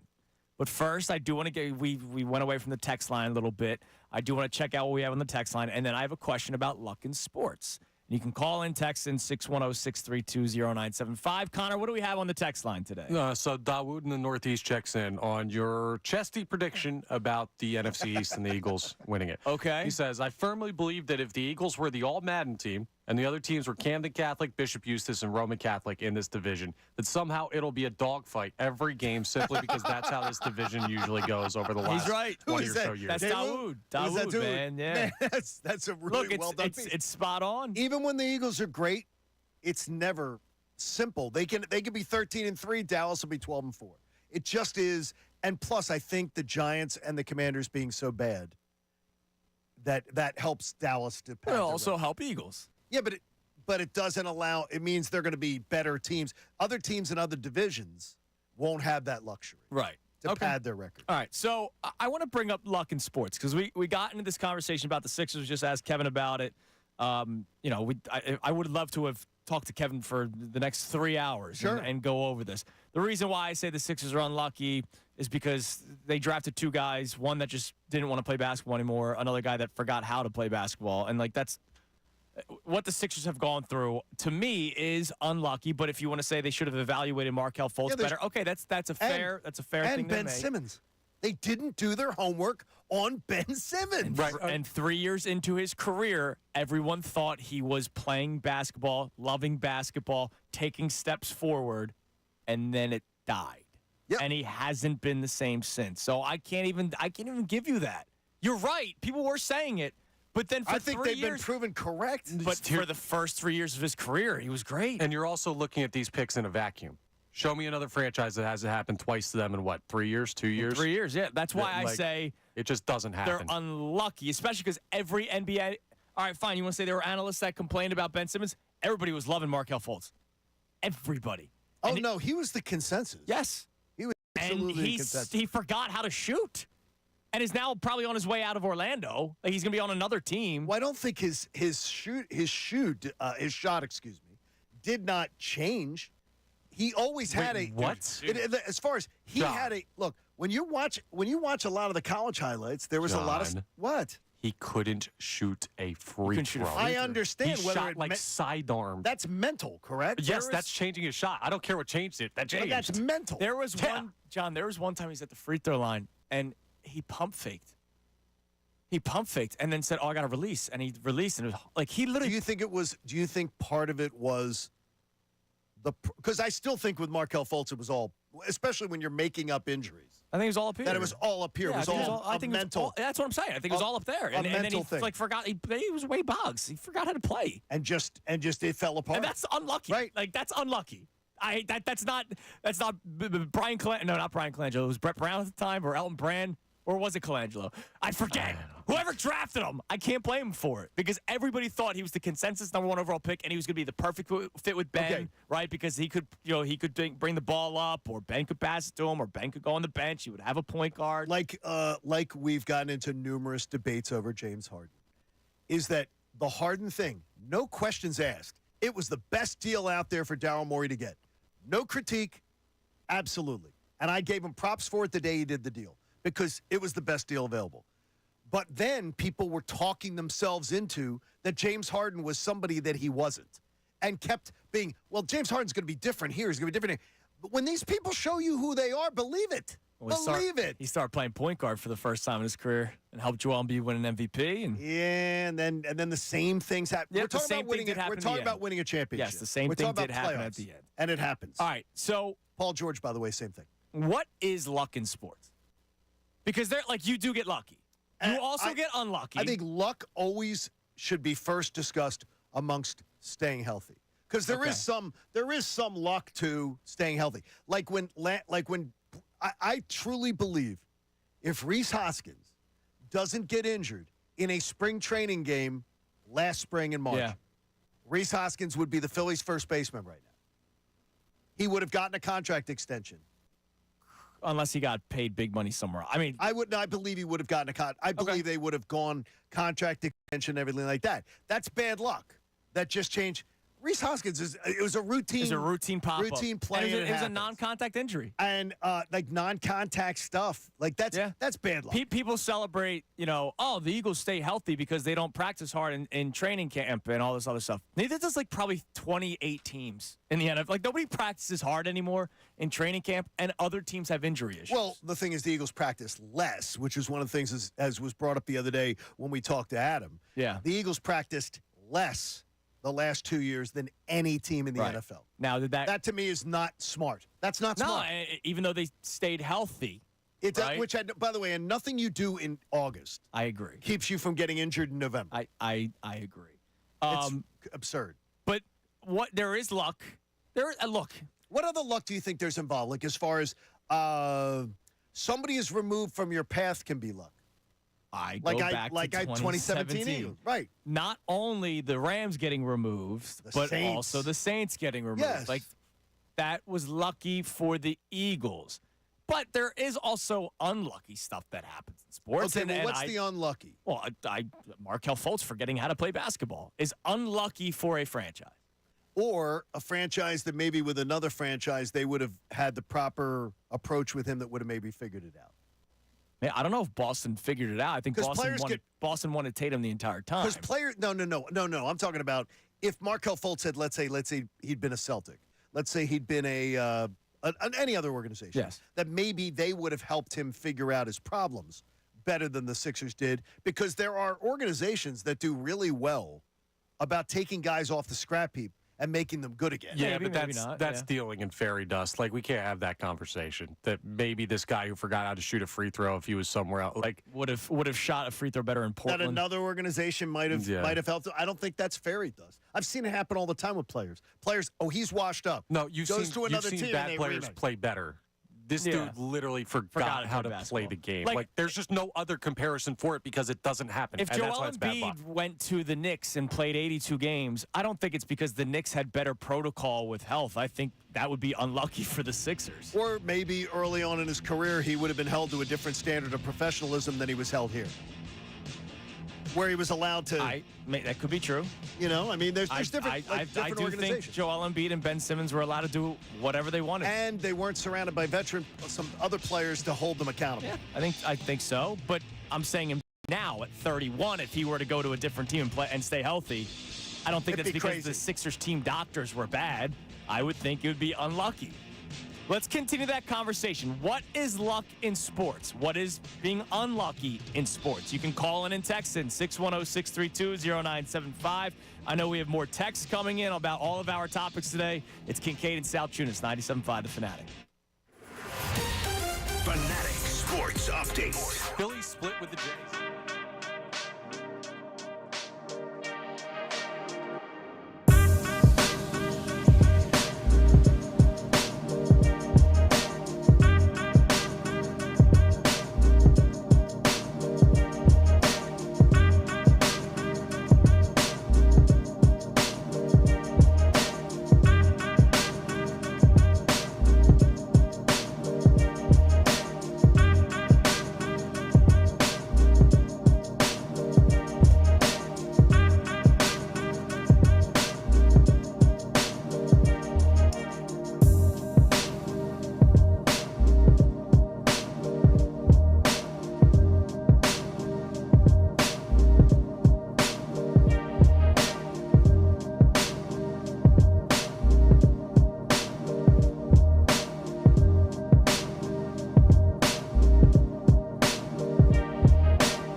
What, just put a negative thought in your head? Oh, I've had that negative thought. I just try to avoid it. I was just wondering because, I mean, I know Coop's not, he's hopefully on the convalescence. So he's doing well. I'm going to Lithuania again for the third time at the end of June into the first week of July. Very patriotic of me to be in Lithuania for the 4th of July. Don't worry, I'll sing "God Bless America." I know you will. You saw me. I was the first one to rise for that, standing for that national anthem yesterday at Pass and Stowe. I said, "Get up, people!" Yeah, that was eye wash. You stood up too quick. I love it. I love the way you stood up yesterday. Damn right, man. I always believe, and it'll be a very unpopular opinion with many. Married to an immigrant, married into a family of first-generation Americans, that they are far more patriotic and far more defense of their country than many who are born into it. They love it. That might be true. Because they lived elsewhere, and they saw that it was. Right. They saw what it was like. So I'll be going to Lithuania at the end of next month into July. And John just randomly, Connor, I'm not joking. You're getting in my ear telling me we have one more Wendy's gift card to give away. So how about caller number 3 to the contest line, 215-263-0975. Caller number 3 to the contest line will win our 4th $50 Wendy's gift card. We'll be doing this weekly on Thursdays, but the 4th $50 Wendy's gift card right now to caller number 3, 215-263-0975 at Wendy's. Kickstart your morning with the new breakfast burrito with loads of bacon, seasoned potatoes, fresh cracked eggs, and more. It's a complete breakfast in one hand. But John, literally right before we're coming out of break, so are you worried about the long flight with Cooper? Bleep yes, dude. The kid can't handle a 1-hour car ride. You think a 9-hour flight's going to be cool? You know people are going to hate you guys. Yes, I know, and I'm already stressing. They're going to be looking at you. They're going to be looking at you. I'm already stressing over that. Do you know what you just did, John? What? It's October. And you just asked a Sixers fan. Yeah. So are you worried about the playoffs? Yes, we're worried about the playoffs. No, it's going to be because here's one of the things that jerks do on planes. There's a kid acting up. And I'm not talking about a kid being around to throw food and to act like a little monster. There's a kid who's just crying or who's... Because the ears are popping and they don't know that the ears are popping. And people start judging the parents on it. Jerks. So, yes, of course, I'm freaking nervous. Okay. But we are specifically doing a red-eye flight, hoping that he will sleep on the plane. That's not a bad idea. It was a very strategic decision by our part. The thing that worries me the most, there are no direct flights from Philadelphia to Lithuania. Believe it or not, the Vilnius airport is not really getting many direct flights from the United States of America. So if the flight to Germany does not go well, and then the 2-hour layover, and then we have to get on another plane, I'm worried about that. Well, no, he's how old? He's 2? He's 2. Yeah, so in Germany, that's old enough to have a beer. Oh, okay. So just get him one at the airport. Come on. Yes. Oh, that's easy. So, yes, John, thanks a lot. I'm sorry I brought that up. I am to absolutely you. That was terrified about said flight. I'm also terrified of, lugging suitcases while also trying to make sure a baby doesn't run around in a foreign country. That's good. That is tough, too, yes. You don't want your kid getting lost in a foreign country. I get it. I'm sorry to put a negative thought in your head. Thanks. I appreciate it. That's why I'm going to call out tomorrow. Yeah. You might have to do that. You never know. I will definitely do it. All right. Do we have any texts coming in about this luck in sports, Connor? Because I would like to try to find out what luck is in sports or what is unlucky in sports. And I know there's a lot of debate yesterday about whether or not the Sixers have been an unlucky franchise. Do I believe they've made bad decisions? Absolutely. Kevin Gandhi brought up the Mikal Bridges trade. That was a horrible trade. I hated it the second it happened because you are in a league now where you need length and you need wing players, and Mikal Bridges, and we have seen, would have fit on any iteration of a Sixers roster. Yes. Right? Because that's the direction of the NBA, wing players that can do something. That was a horrible, horrible trade. I hated when Brett Brown was interim GM for like a month and signed Wilson Chandler, who barely could move anymore, right? Like it was bad. Amir Johnson, like all these guys, it was bad. But I think the big decisions have led to probably sometimes more unluckiness than ineptitude. Like Ben Simmons not caring anymore, Markelle Fultz not remembering how to play. To me, that's more unlucky than them being inept. And you might disagree with that. No, I mean it's just I think you're okay in neither one of those examples is a bad example.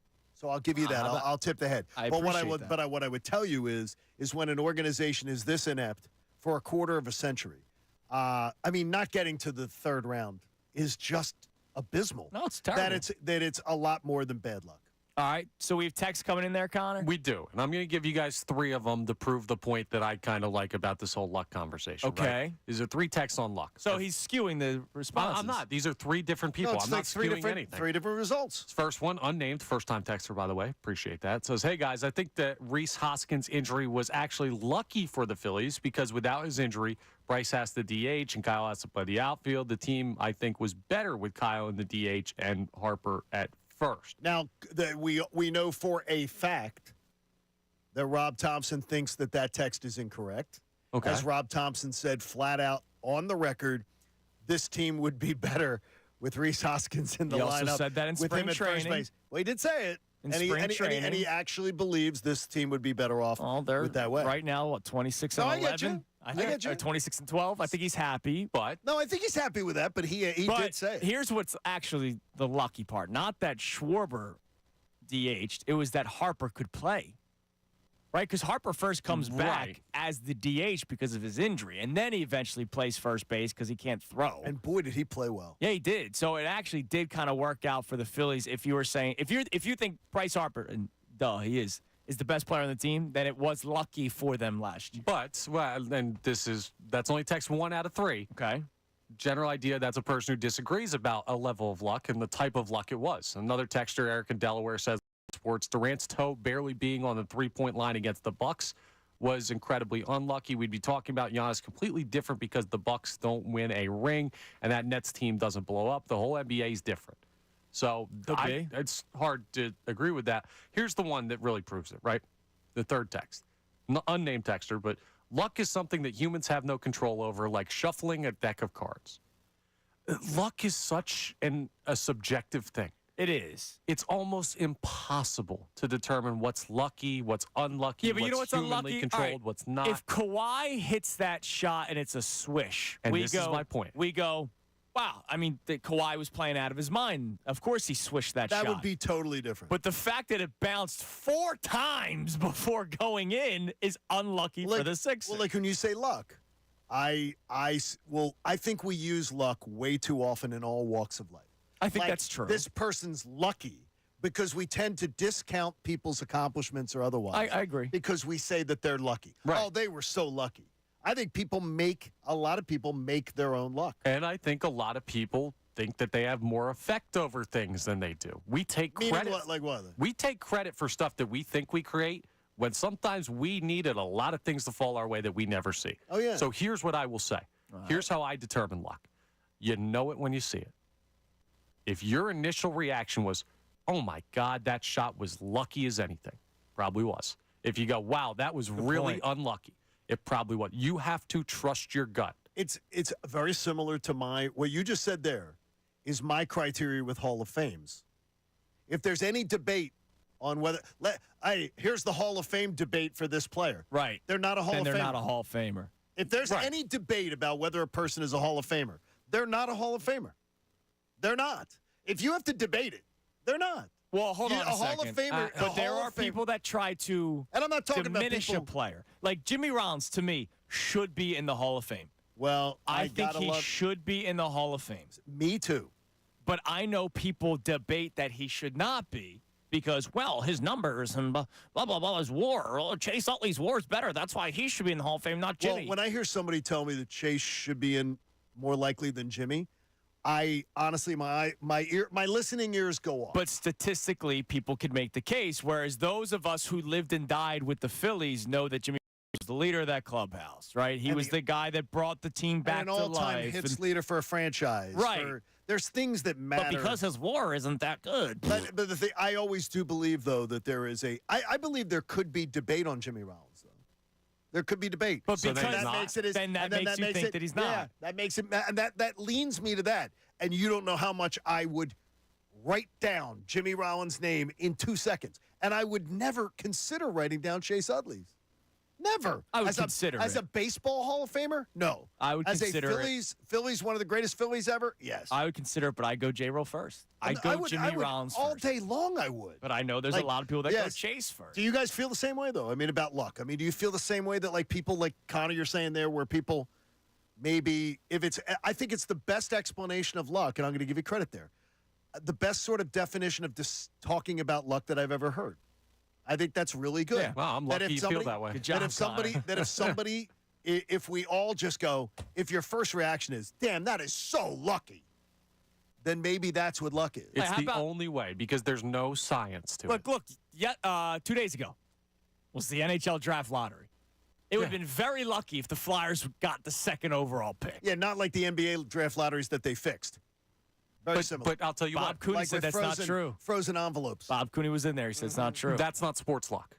Those are just flat out odds and numbers. Okay, so sports luck is different. Okay, Right. I got Mathematically, luck is very easy to define. But Kawhi Leonard hitting that shot, how do you define that? Well, he traveled for one thing. And it's so he's lucky the official didn't call it travel.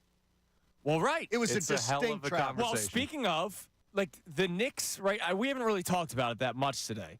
I wanted to, that's a good segue. The Knicks, I mean, it's ridiculous. Did you see what the Pacers did?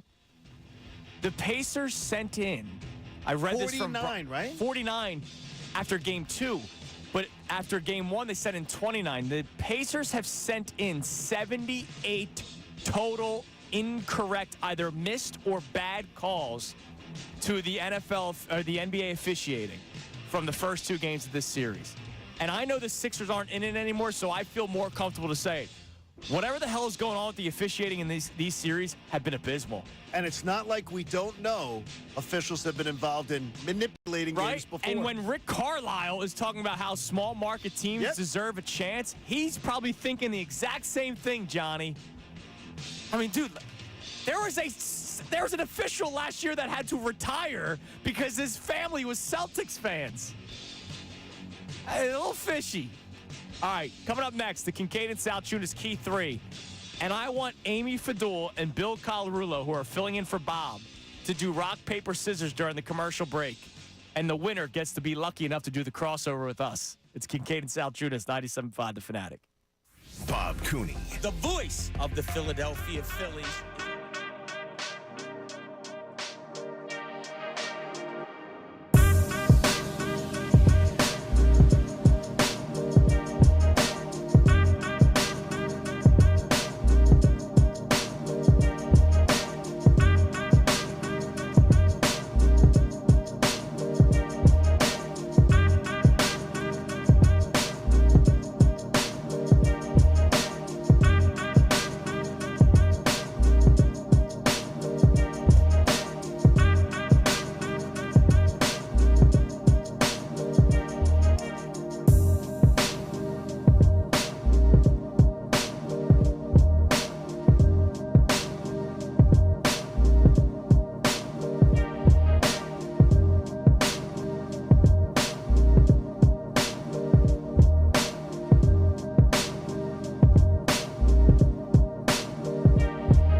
Kincade Salciunas. We have our crossover with, I was told, Bill Colarulo, even though they did not participate in rock, paper, scissors. They didn't do it? No. Connor said I already told Bill. So that means you didn't tell Amy. What's that all Amy about? wasn't here What's yet. that all Bill's about? Trying to screw Amy up. Way to go, Connor. Listen, You're I a don't know, sexist man. bastard. You really are. It's unbelievable. Hey, set sail with the Fanatic Deal of the Week. This week only, get the first 6 spots for your private tiki cruise from Pauhana Tiki Boat Tours for half off. Half of Connor's clothes will be off when he's on the Pauhana Tiki The top Boat half. Let's be specific. The top half. Float on the Ocean City Bay on a private 26-foot cruise equipped with thatched roofs, club-quality speakers, and barstool seating. Get this exclusive offer while supplies last at 975thefanatic.com/deals. All right, it's time now for the Kincade and Salciunas Key 3. Now, the Kincade and Salciunas Key 3. Today's best. How much of an impact, and you could say positive or negative, depends on what you believe, do we have as fans? Oh, no, the evil media. No, I'm saying the fan base, okay? How much of an impact do you, as an Eagles fan, Sixers fan, Flyers fan, Phillies fan, do you have on the teams, either positive or negative? And I can come up with a lot of great positive stuff. Like, I do believe that our energy as a city does push Howie Roseman and the Eagles every single year. And I think the Eagles are a different beast. I'm not going to compare the Eagles and the Phillies and the Sixers and Flyers and put them on the same pedestal. So you don't? No, the Eagles are a different beast. The Eagles are number one in the city. There are Eagles fans and nothing else. But why are they? Because I think people just love football. But they've also created it by creating the juggernaut of constant success. Right. So yesterday we were talking about what makes the Eagles such a successful franchise. And at one point during the show, I said I think the fan base makes the Eagles a successful franchise because since 2000, all we really know is success. I know it doesn't mean Super Bowl victories. Okay. But Super Bowl appearances, NFC Championship appearances, winning the division. If not winning the division, you're coming up in second place and you're the top wild card because you have a pretty damn good record. It's just not your fault that the NFC East is such a crazy division that every single year over the past 18 seasons it's been a different winner. The Eagles have been a successful franchise. And over and over again. And I think a lot of it has to do with the fans.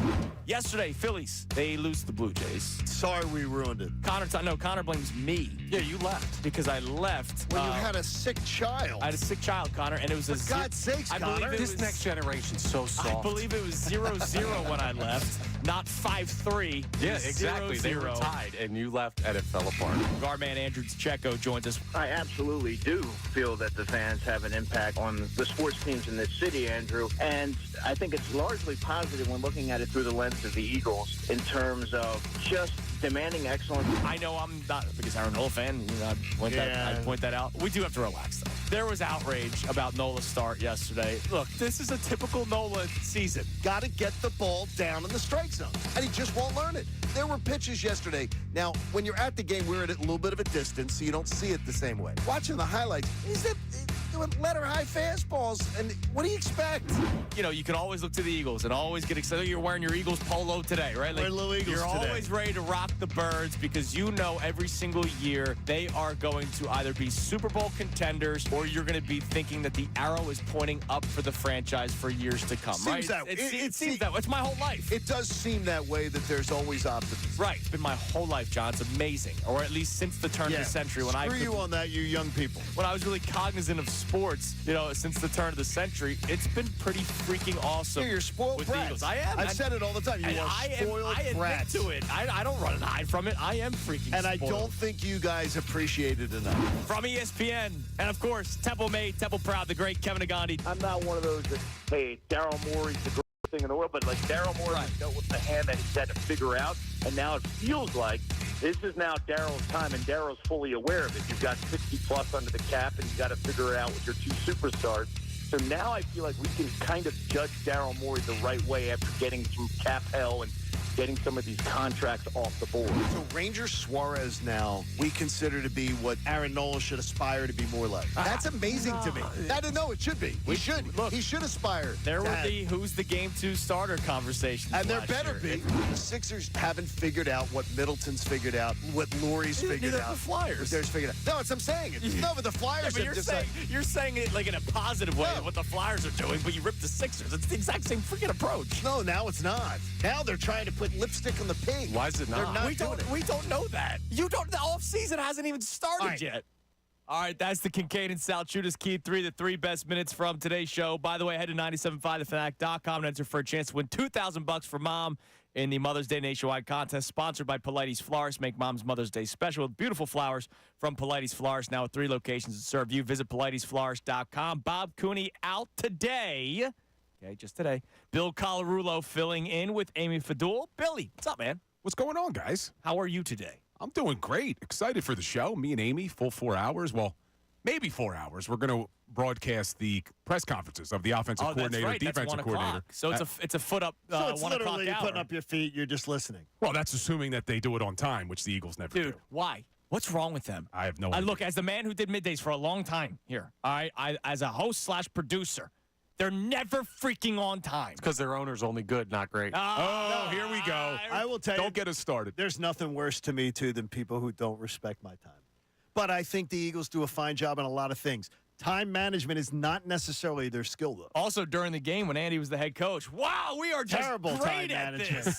They're terrible. Yeah, that's for me, punctuality is one of the most important things. Yes, it's where you're supposed to be. Well, sorry that we started the crossover late.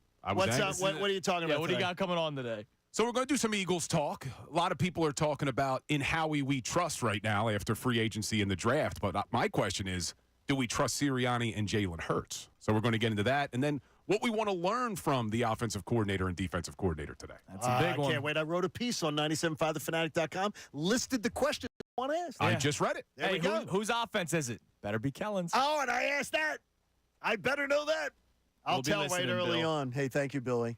Hey, support life-saving cancer research. Join us and our generous partners, Paul B. Moyer & Sons, and make a donation to the American Association for Cancer Research. Do it today at 975thefanatic.com/AACR because cancer research saves lives. All right, that'll do it for today. I am off tomorrow. Little man's sick, and so Christy had to stay home today. Tomorrow will be my turn, so I'll be sticking around with Cooper tomorrow at Kincade Salciunas. So you're going to have John and Connor tomorrow, so enjoy the show because it's going to be better. Everybody have a great rest of your day. Amy Fadul, Bill Colarulo coming your way next.